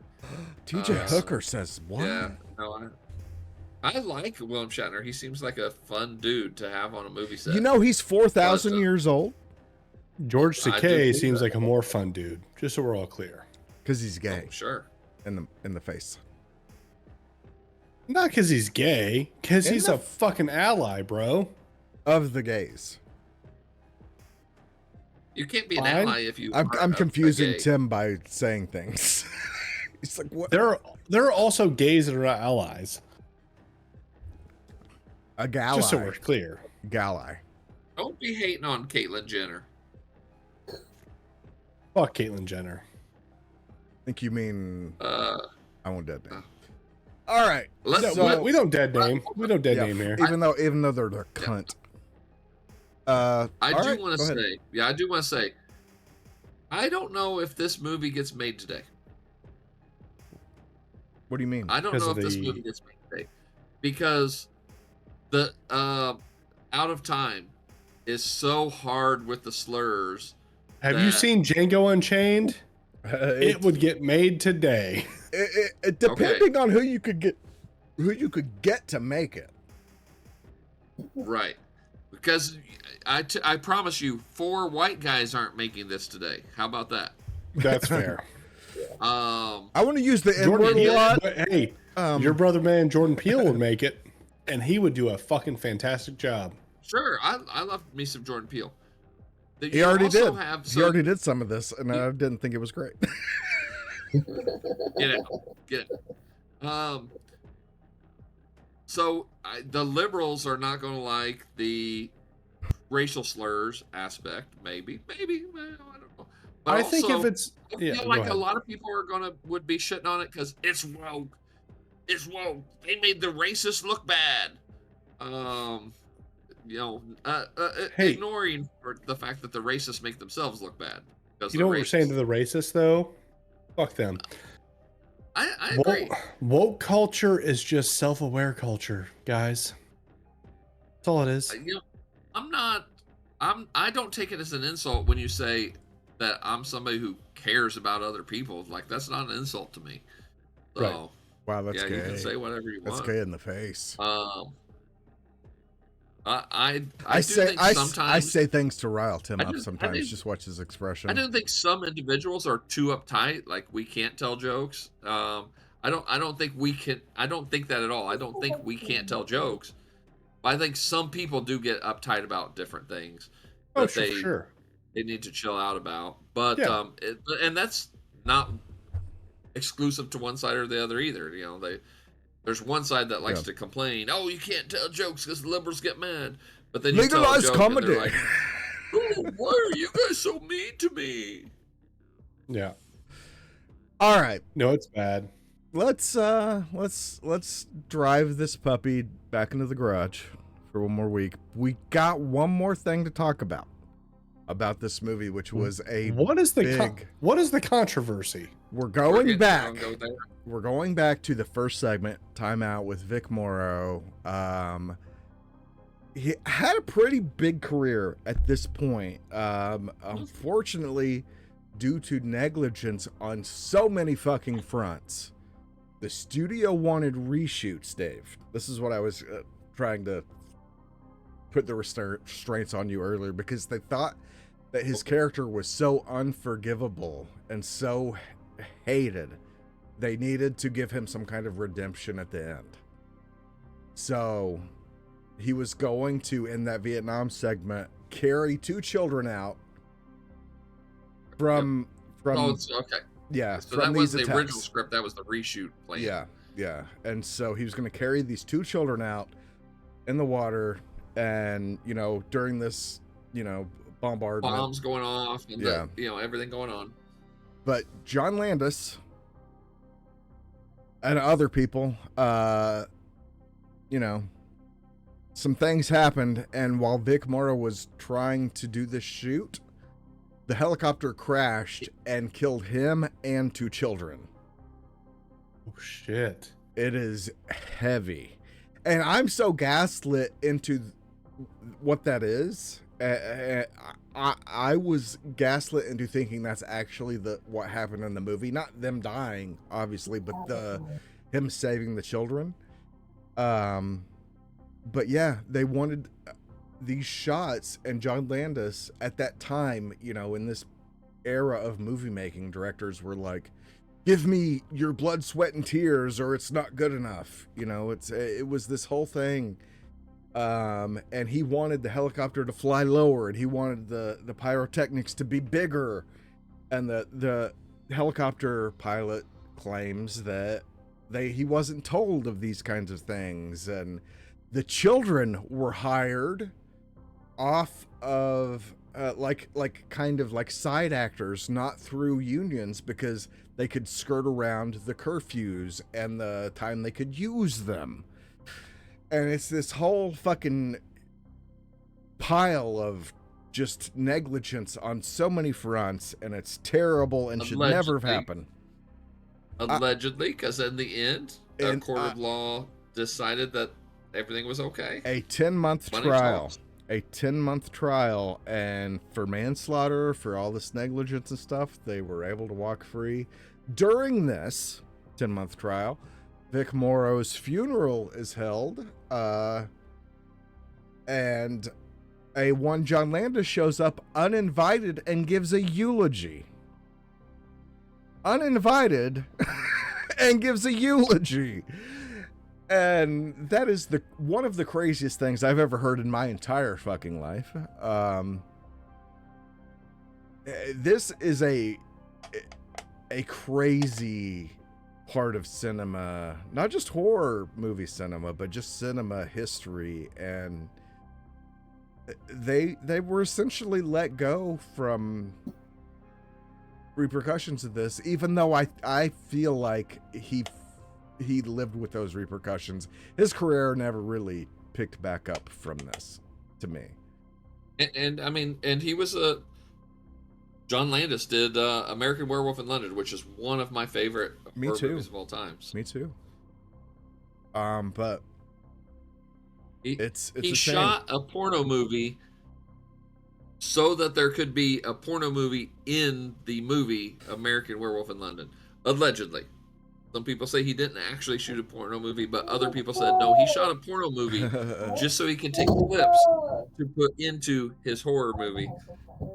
But that movie was called See You Next Tuesday, by the way. I'll see you Thursday. What are you talking about? Or see you next Wednesday or something like that. The original thing is See You Next Tuesday, C-U-N-T.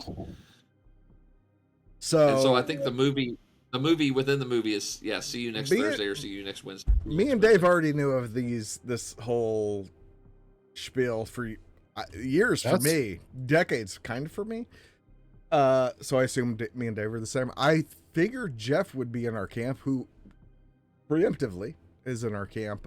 Tim, you're really the fresh face. Yeah. How do you feel about this information that you've been presented? That's super fucked. Like, yeah. I'm a helicopter dad. I stand by that proudly. I keep my son from taking any risks that would lead to his demise, and I am okay with that. There is no fucking way I would let my kid do some sort of action sequence in a movie, period. Point blank. I mean, no way. So I think you have to. I think it's hard to pass judgment on the parents here, though, because you don't know what their situation was financially. No. And I'm not trying to. I'm not trying to pass judgment on them. There's just no way that I would. I'm a helicopter parent. I'm not. I know my son is super duper smart. Like, he is. Dave knows. He is really, really intelligent, and he's a really good drummer. He's almost as good as I am, and he's 3 years old. So he's really good. And he's already alcoholic, so that tells you he's a good drummer. Right, exactly. He already cannot feed his family that he's going to have in 20 years. I saw him drive a car into a hotel pond. Yeah. Bull. No. But I am a helicopter dad. And then scored a line of ants. Yeah. I'm definitely a helicopter dad. Like, I definitely am, and I know that my son is physically inept to his peers a little bit because of how helicopter I am. Like, I let him jump off the furniture. I don't let him do a bunch of crazy shit. Because I'm such a helicopter parent. That's not great for children, because then they start to parent other children, and other children don't like that. But I would say that if they were like, yeah, there's gonna be a helicopter flying over your child, I'd be like, there's no fucking way. While shit is exploding around it. Right. I don't know. Most people, though, assume that there's a certain amount of safety protocols in place in a Hollywood movie. Like, this isn't just, I agree. Hey, let my cousin Joe Bob fly his helicopter over your head. Just buzz your kid a little bit. Jeff, what did you think when you learned what this whole business was with this segment? Were What was your first thoughts? That's fucked. It's unfortunate. Yeah. This it literally changed the way movies are made in a way. Because at this time, like, directors really were kind of like, give me literally everything you have. Fly the helicopter lower, explosions higher, to absolute detriment of human life, which is insanity. It led to an increase. I think there were already some, but it led to an increase of like safety officers on set when you're doing things like this. Yeah. People like stunt coordinators who, even though the director is in charge of everything that's going on, when there is a stunt going on, even the director is not in charge. The stunt coordinator has the ability to at any time say, no, we have to stop right here. This Conditions is not safe. aren't right. So, whatever, it's not right. Well, That's my whole thing is like, you can't. Okay, so these parents probably never got over this. They probably hated themselves for the rest of their lives. I'm not shitting on the parents. It's not their fault. I get that. At the same time, as a parent, you have to understand that, like, no matter if the risk is 1,000 to 1, you're still increasing the risk, even if they didn't do this fucking thing, right? So, like, it makes me angry because those kids could have done, and I hear the right say this all the time, like, pro-life, like the kid could have cured cancer. Like, okay, we've already done that. Pharmaceutical companies will not let us fucking give it out. So cancer's cured. We're all aware of that. But like, it's the 80s. There's already been horrific deaths in movies since 1973. So like, there's just no fucking way. There's just no fucking way. I don't know. Like, could have carried dolls. You asked me what my thoughts on the controversy are. It's heinous that 2 children died. The actor knew what he was getting into. The children did not. It pisses me off. That's all it is. I don't think anybody knew what they were getting into because John Landis. Yeah. John Landis, to me, absolutely should have went to prison. No, he should have done better. And I mean, so I do have one big helicopter story from my time in the Guard.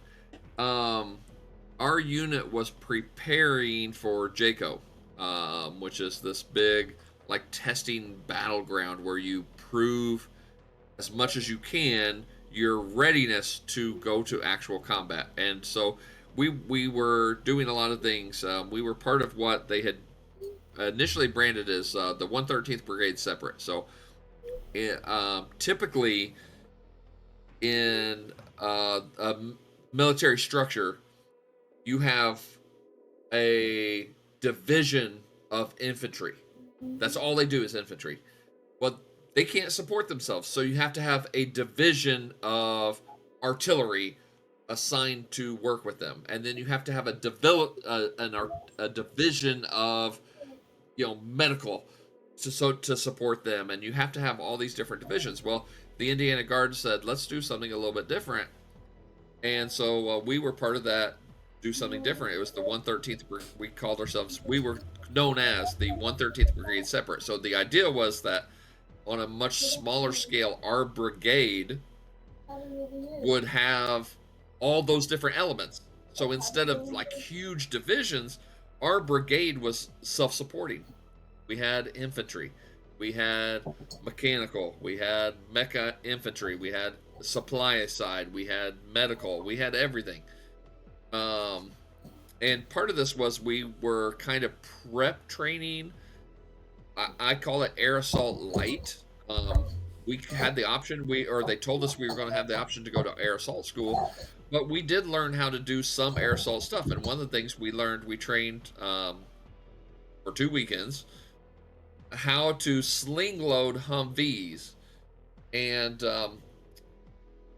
our goal on weekend number 2, so we learned it over 1 weekend. Weekend number 2, where is this going? I said, okay, you're going to you're going to sling load a Humvee. So we had to take the giant nets, drive the Humvee over it, pull the net up, and then the Chinook helicopter would come down, and we would put the net onto the Chinook hook so the Chinook could pick up the Humvee and fly it off.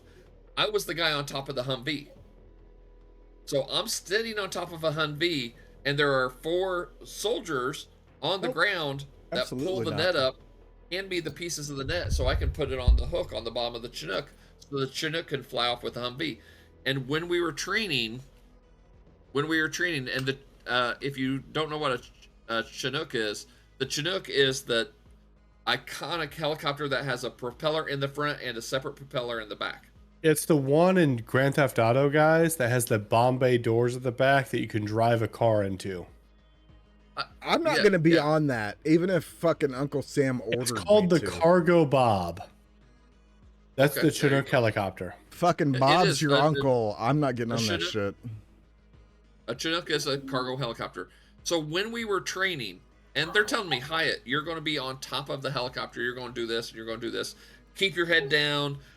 Be careful, because when it comes in, the wash could try to push you off of the helicopter or off of the Humvee, all these things. And then they said, if you're on top of this and the Chinook is coming down above you and you hear a loud ka-chunk, and they even like dictate, you need to be on the Humvee, but you need to be facing the rear of the Humvee. If you hear a big ka-chunk, you need to dive to your left.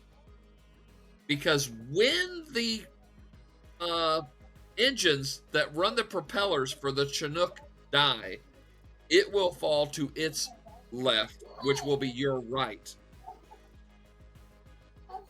Which scared me that they knew it propelled when they failed. Right. It happened enough that they were confident which way it would fall. So that was kind of scary. Yeah. But it was also one of my favorite things. We got to fly around in the back of this Chinook that first weekend before we did the sling load training, and we got to like look down at farmland, and one of the dudes was like, yeah, right there, that's a marijuana farm. You can see the difference in the color. So they plant it in the middle of a cornfield, and people think, oh, nobody can see it. No, when you fly over, you can see the difference in the color. So you got a clown in the cornfield, which Jeff was going to give us his review on eventually. I'm writing a story right now called Joint in the Cornfield, which is based off of a true story that Dave's telling right now. Sounds great. I'll watch it. Son of a bitch, I'll watch it. Watch it? I'm writing it. What do you mean? You read books. I know, you need to make it a movie. Let's rate Twilight Zone the movie now. It is time. Let's get to this. My headphones are on my forehead. You know how drunk you are? Your headphones are on your forehead. You're just like Geordie LaForge. Yeah. Just like, all right. They're getting so low. The only thing keeping me from being Geordie LaForge is my Silent Bob hat. Oh shit, Tim, you look kind of badass, honestly. Thank you. You look like I'm just gonna do this look from now on. You look like an XL Cyclops. You're a little bit big for your britches, but it's Cyclops. But I still like it. Perfect. Right. Let's rate this shit. All right, this was my movie this week. So we're gonna start up here. Give me your beard, Dave. Give me your beard. Give me your beard. All right. You son of a bitch. Oh, fuck. Give me your review and your final thoughts. Your final thoughts and your numerical on a 1 to 10 rating of Twilight Zone the movie. What can you say? I mean, this movie is a classic. It did scare me when I was young. And several of the segments, obviously not the second segment. Man. But it did scare me when I was young, and it does have some messages there. You know, what if crazy people aren't really crazy? What if there is really things going on? What if you kept a youthful mind as you aged? What if the way you view other people? What if other people viewed you that way? What if you had unlimited power? And you had a groomer that took you, you know, for themselves. Yeah, I mean it's kind of weird, but you know. Sing Arms of an Angel. I'm Got joking. it I'm bad, joking. got it bad, got it bad. I'm hot for teacher. So in the words of the immortal, I got it bad so bad. It did scare me when I was a kid.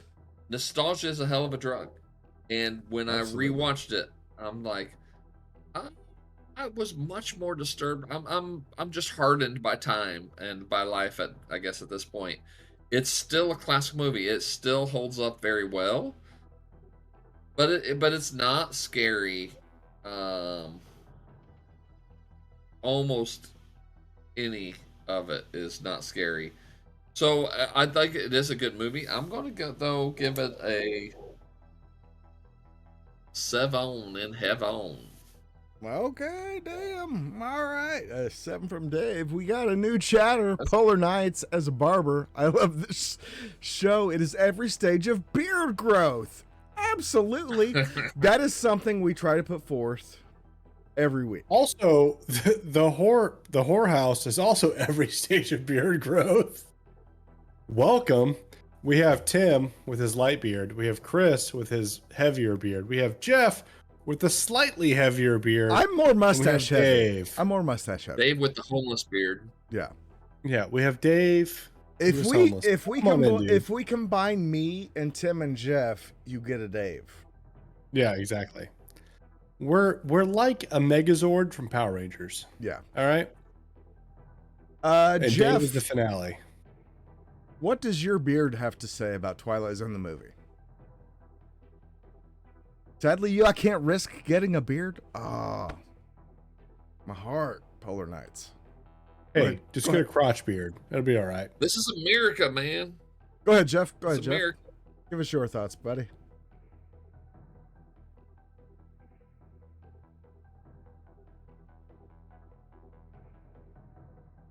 Or better than others. I did fall asleep twice to the movie. Damn!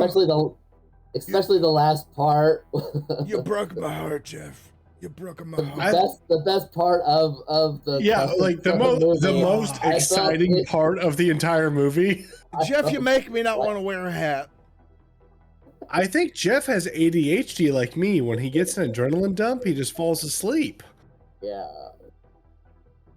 Maybe. So, I'd give the movie a 6. Wow. Yeah. Polar Nights, you could say thought you were it- here for Jeff's last episode. God damn.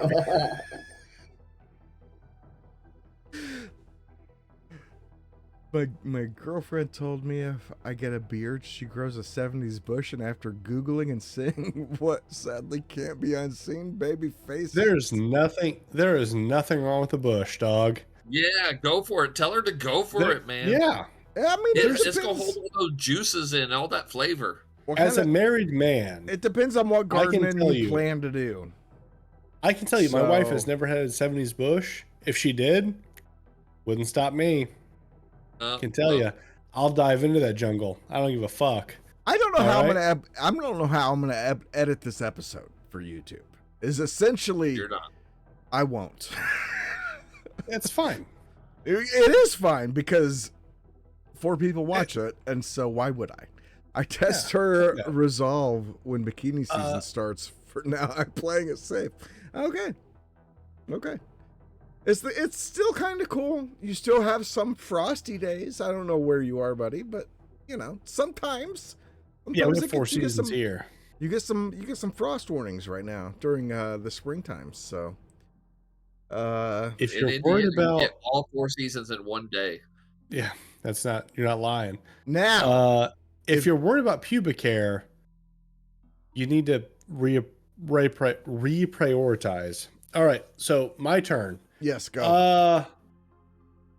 I am. If you can organically bring a bush up in your conversation, in your review, So you get this one extra. movie, This movie, one extra point. Really, This movie is really like a bush in nighttime. It's fragrant, and it gives off an aroma, but it doesn't quite hit any sort of peak. So it's not scary. It's not scary, but it is a thinking movie, and that is what is great about this movie. It does make you think. Okay. And I like that. Don't watch a different movie. It's unsettling in the fact that it doesn't. Each segment, you don't really know what you're going to get. Each segment is different.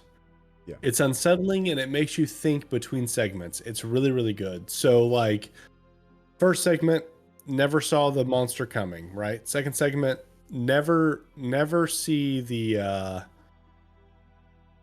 death scenes. He falls to his death, new time period. He gets shot in the head in the water, new time period. It's always changing.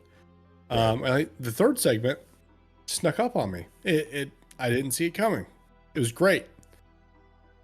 So it's very much a thinking movie. It's very much a watch it 2 to 3 times sort of movie, which I really like. I like that. I don't mind that it's not scary. I mind that I like that it makes you think, and it makes you self-reflect a lot, especially as a cis white male. This movie makes you reflect. How many times have you watched it? How many times did you watch it this last? I watched it twice. Okay. I was gonna call out your bullshit for saying no, I watched it twice.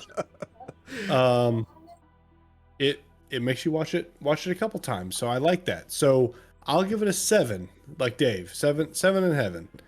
I thought it was not necessarily a scary movie, but a good thinking movie, especially considering our times. Okay. Before you go, Chris, can I add one statement to my review? Sure. Actually, no, I'm joking. You're lost This off. movie is like a bird. And would you rather have a bird in the hand or 4 in the bush? But there's a little man on a boat, and sometimes you just got to give him a little tickle. And Winona had a big brown beaver, and she stuck it up in the air and tickled his chin, and the bastard tried to bite. So, you're gonna make me shave my eyebrows, brother. All right. Boner says it was horrible. It was like a cat crawled up there and died. Why's it got to be a cat? What size cat? You gotta get your priorities straight, dog. It looked like she had Gary Coleman head stuck between her thighs. Jesus Christ. Okay. That's not what it was like. What? I'm not saying Gary Coleman smelled bad. Hey, I'm just so saying. You're aware, sorry, over here. Dave is my stepdad. Chris is my uncle. Jeff's my brother.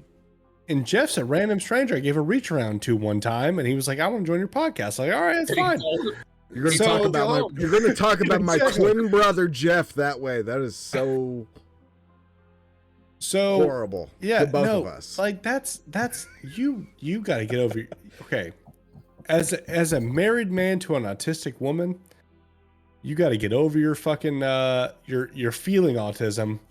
And just enjoy the good times. Who's the autistic woman in this situation right now? Yeah. My wife. You put us on a boat ride without your wife, and then at the end of the ride, you sunk us all, and you're like, as a married man to an autistic wife, you have to get off your fucking feeling autism. You said you didn't say autistic wife. You said autistic something. Okay, I'm drunk, so it's fair. We're all a little bit. Here's my drunk because you said autistic wife. Okay. What does that? Jeff's my brother from another mother, essentially. Okay. What's your rating, Chris? I don't know. What's yours? I don't know. Fuck this thing. I'm going to bed. My wife gave me 8 caramello bars. Oh, Nice. There you go. Did she rob the CVS? That's a bouquet of caramello. She did. It was Hey, the guys, Walgreens that was going out of business. I buy my wife flowers every Friday. It's super cheap.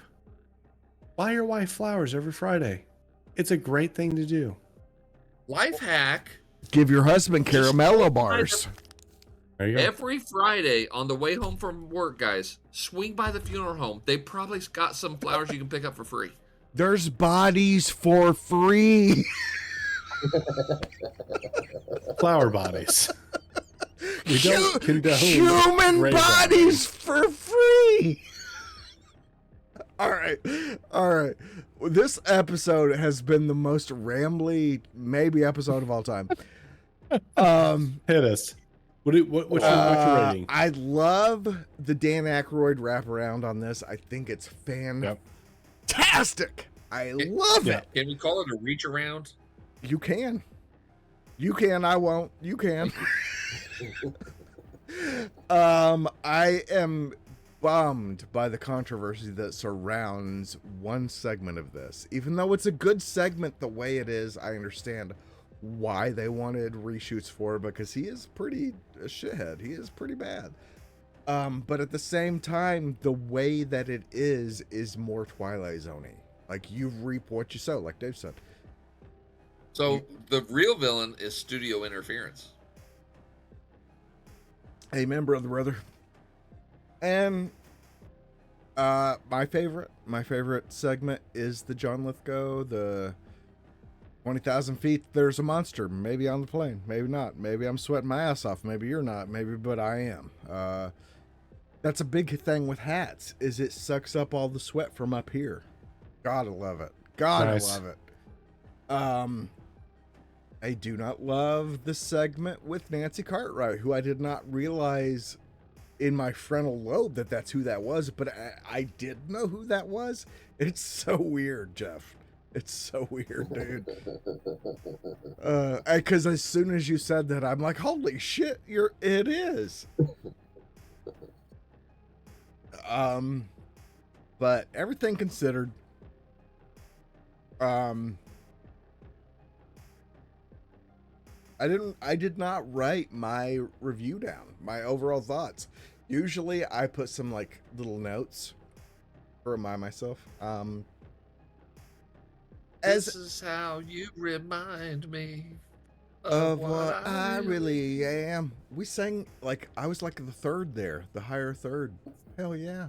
Hell yeah, Dave. Good job. Hell yeah, brother.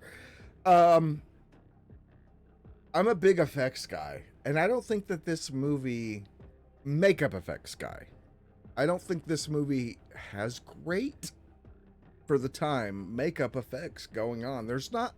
It doesn't really call for them either, to be fair. The monster at the end on the plane, like, is a thing. The Dan Aykroyd thing is a thing. But there's not, like, gore makeup that they have to worry about. There's not blood they got to worry about. It's a pretty, other than some, like, psychological things, there's not a lot of horror visuals in this movie. Hence why I'm scarred for life, because my fucking parents let me watch it. And, wow. Oh, wow. There's some things. Yeah, why this is the way that I am. I give this a 7 as well. So 3 7s and a 6. Jeff rates low. Jeff, brother, twin brother Jeff. So that gives us an average score of 6.75. In for context, that was the same average, exact same average as Fried Berry. Really? I feel like maybe was I the low guy on Fried Berry's not a thinking movie. It really isn't a thinking movie. Was I the low guy on Fried Berry? I bet I was. Tim was the low guy. Oh. So in Fried Berry, it was 7.776, and Tim was the 6. Yeah. Oh, okay.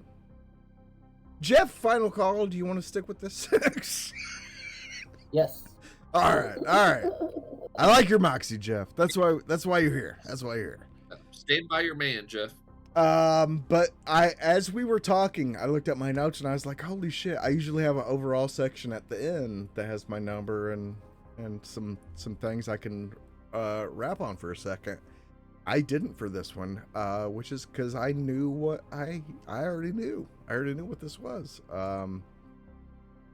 So the fact that we're 777, I love it. Jeff's a 6, I love it. We're all right there. I kind of was a little bit worried that you guys would be completely against this movie and not get any kind of horror out of it. So the fact This is a classic. No, it's more horror of the situation. It's not stalk you and kill you. It's the horror of the situation, which is probably more realistic horror. I have famously said through every episode I'm in is that I want to feel unsettled. It doesn't matter what the unsettling, how it occurs. I want to feel unsettled, and this movie unsettles you. It's great. So, all right, definitely a must watch for horror fans. There we go. One more time. There's our scores. So if you want to get in there, check it out. Give us your scores in the comments on the whatevers.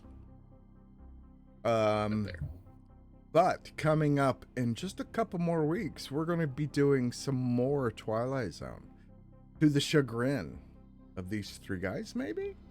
But it will be a Chris pick for a bigger, more researchy episode. And I want to watch some original Twilight Zone, get some opinions from somebody who's kind of not that keen on the OG series. Like, let's see. Let's see what some opinions are. We may also have a special guest at some point. Rod Sterling? Not him, but a special horror guest that's a horror fan. We've talked about it. We haven't decided on it yet because Chris has not given his input. Jeff and Dave have. We'll talk about it after this episode, but I think it'd be a fun episode. So we'll talk about it after we wrap here. But no, it could be fun. Can one of you guys tell me what's coming up next week? Jeff, I think it is Jeff's pick. What is your pick for next week, Jeff? The Good Son. The Good Son. Oh, fuck. I'm so fucking excited for this one because it scarred me for life as a child. Really? Yes. Dave, this movie fucking scarred me for life. Dave, have you seen this? Actually, I want to find out. I am 36 as of this month. My birthday was this month, everyone. Say happy birthday. I'm 42. I'm 50. I'm 36. 41. 41. Chris is 42. So Jeff and I are the closest in age. So what? I think me and Jeff are a year apart. We're still the closest in age. I can't undo numbers, dog. You said you're 36. What? Jeff said he's 41. I'm 42. Right. We're the closest. That is 100% accurate. What? No, Chris and Jeff are the closest. They're only a year apart. You and Jeff are 7 years apart. No, I say me and Jeff are the closest to me. Jeff is the closest to you. Yeah. What? Yeah, who says things that way? You are the closest in age. Who Jeff says is the things closest that way? to me. That's the craziest semantics. No. Yes, Jeff it is the closest to me in age. In communist Russia, 7 is closer than 1. That's incorrect. Hold on. Are we arguing that Jeff is the closest to me in age? Yes. No, you didn't say to you though. You said me and Jeff are the closest in age. Yes. But okay. Jeff Okay. are That is incorrect. Yeah. You're saying me and my twin fucking brother are not the same closest to age to you? I can't even. You guys were born in January. You guys were born on December 31st and January 1st. I can't even say this in English. It's so unprofound. But Jeff and I are the closest in age. To what? Jeff and I are the Jeff closest. is the closest to your age. Jeff is the closest to my age. I'm sorry, you fucking Star Trek nerds that are trying to fuck. Now use beryllium crystals. This is beryllium crystals. How come one not mean seven? How come one not mean seven? How come one not mean seven? What's the most fucked up about this is that tomorrow night when Chris and I play Call of Duty, this is all he's going to talk about once he gets drunk. I'm going to be like, this is the only time my math was better than your math. Because after he saw the amazing fucking redstone circuitry for my son. Damn, you're for right. For a fucking obstacle course. Yeah, fucking shit on me for my math. My bad.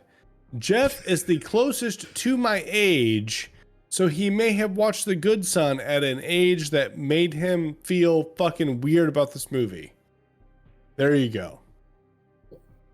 God, it took us a fucking fortnight to get around this barn. You want to play Fortnite? Yes. This took a marathon of brain power to agree on the argument of that is an episode on its oven to itself. Oh, it absolutely is. It's so good. It's so good. All right. So next week is The Good Son. The Good Son. Yeah, I'm excited. Which is Jeff and Tim's favorite movie that they saw when they were born. It's so good. It's so good. Me and my twin brother Jeff, who saw this 7 years after our birth, when Tim was born at the same time. He has raised by separate parents. We were all, but me and Jeff are twins. That's why I wear a hat and he's not bald. Okay. If we ever got popular enough, that I would love for that to be a shirt. Like on the front is me or Jeff, and then on the back is the other one, and it's like because he's got hair, and then a reverse. It's like Chris on the front looking straight towards the camera. It's Jeff on the back looking down, so the camera sees the back of his head. And it says Chris and Jeff.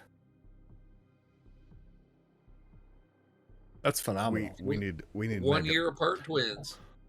We could abso-fucking-lutely and then like sell on those the t-shirts at Whorehound for $1 a piece. On the shoulder, But on the pocket of the arm is Tim saying, "But he's closer to my age." Okay, but we could sell those t-shirts at Whorehound. Get ready to cut. Sell those t-shirts at Whorehound for $1 a piece, and just have like twitch.tv or youtube.com/ whatever the link is. Those people will buy those t-shirts and they will come on to the links. t-shirts. Okay. That what you said. Cut us out with music. Don't brag on the t-shirt. Is nobody coming on the t-shirts? I'm a little bit confused. I'll come on every single t-shirt that everyone buys in person. Oh God. This weekend I am busy.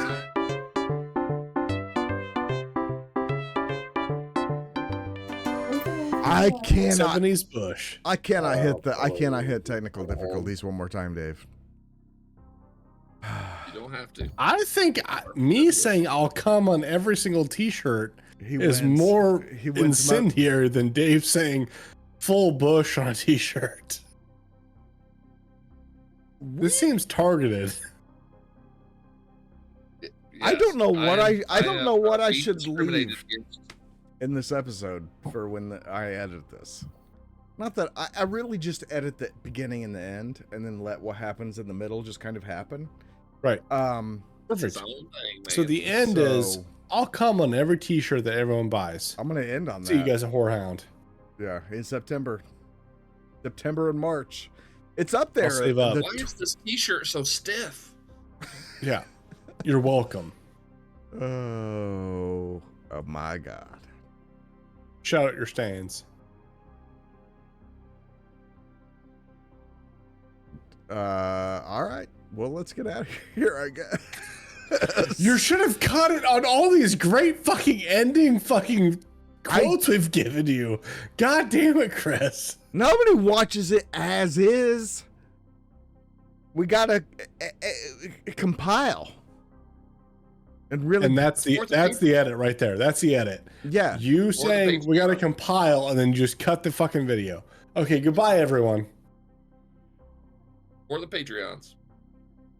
Twin brother Jeff, what's your last words? Time for bed. Time for bed. There you go. There you go. Aren't you going to buy us a drink first? Can we do that? Like, get Jeff his own cards for Horror Hound? Or any convention in the future. This says time for bed. Jeff, Horror House. Tim says, I'm older than Chris. I don't say that. That's what you said. And Dave says, I flew on helicopters. I forget a lot of this episode already. That's what I remember, Dave. I'm sorry. That's okay. Goodbye. I did. Fuck, if I knew where it was. I did pull out the original Horror House business card today. I was cleaning under my desk. Oh. Hold on one second. Can somebody pull out the new one? Anybody got a new one? Nope. Really? I've got them in the car. God damn it. Okay. Okay. It's on the refrigerator, so. Fill silence for 30 seconds, a minute. So, what? How about those Florida Gators winning the NCAA tournament? Man, go Gators! There you go. Man, I will say I'm having a pretty good sports year. I won fantasy football champ. I won my family pick'em league champ. My brackets, and I usually don't do good at NCAA brackets. I admit that's not my jam.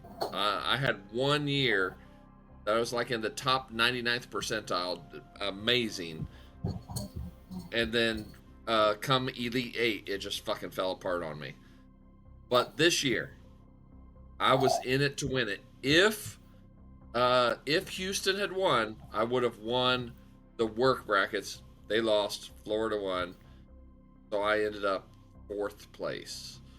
But I did win our family NCAA brackets, which you guys are always welcome to join in if you want to do the pick'em game or anything like that next year. I did my work NCAA March Madness bracket, and I named my bracket Unredact the Epstein Files. I got last place, but I think I startled some cages there in the old workplace there, so that was good.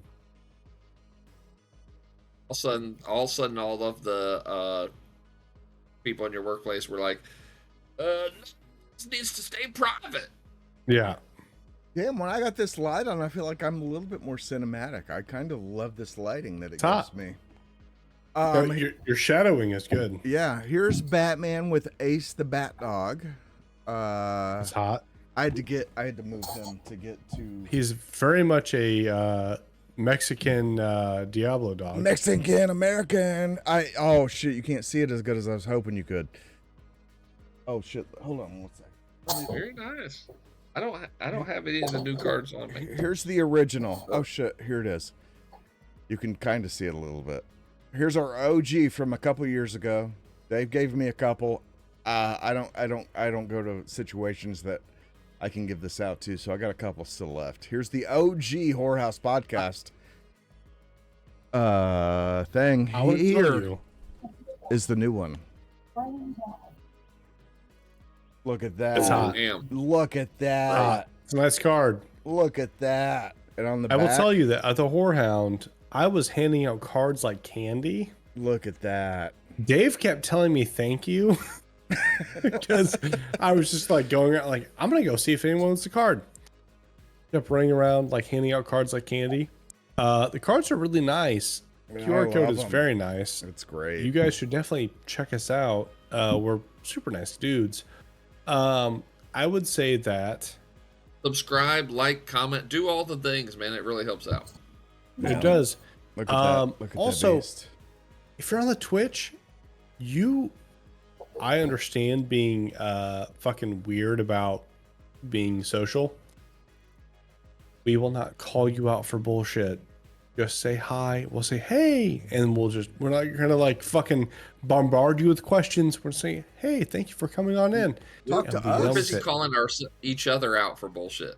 Yeah, no, like me saying math wrong, which wasn't really wrong. They just didn't get they didn't get the context of my fucking words. All right, that's all it is. That's all it is. That's all it is. We're done with this episode. We're done. All right. We will see everybody next week. For The Good Son, go watch it. Macaulay Culkin, Elijah Wood, who I don't trust. I don't trust him. I think I've talked about this before. You have. Something about him. We'll get back to it maybe. Maybe next week. We'll see you then. Maybe some movie theories next week. Maybe. There we go. Same cemetery, different grave. We'll see you then. Bye. Say bye, twin brother. There he goes. There he goes. Bye. How long can I keep this alive? I fucking please. Bye.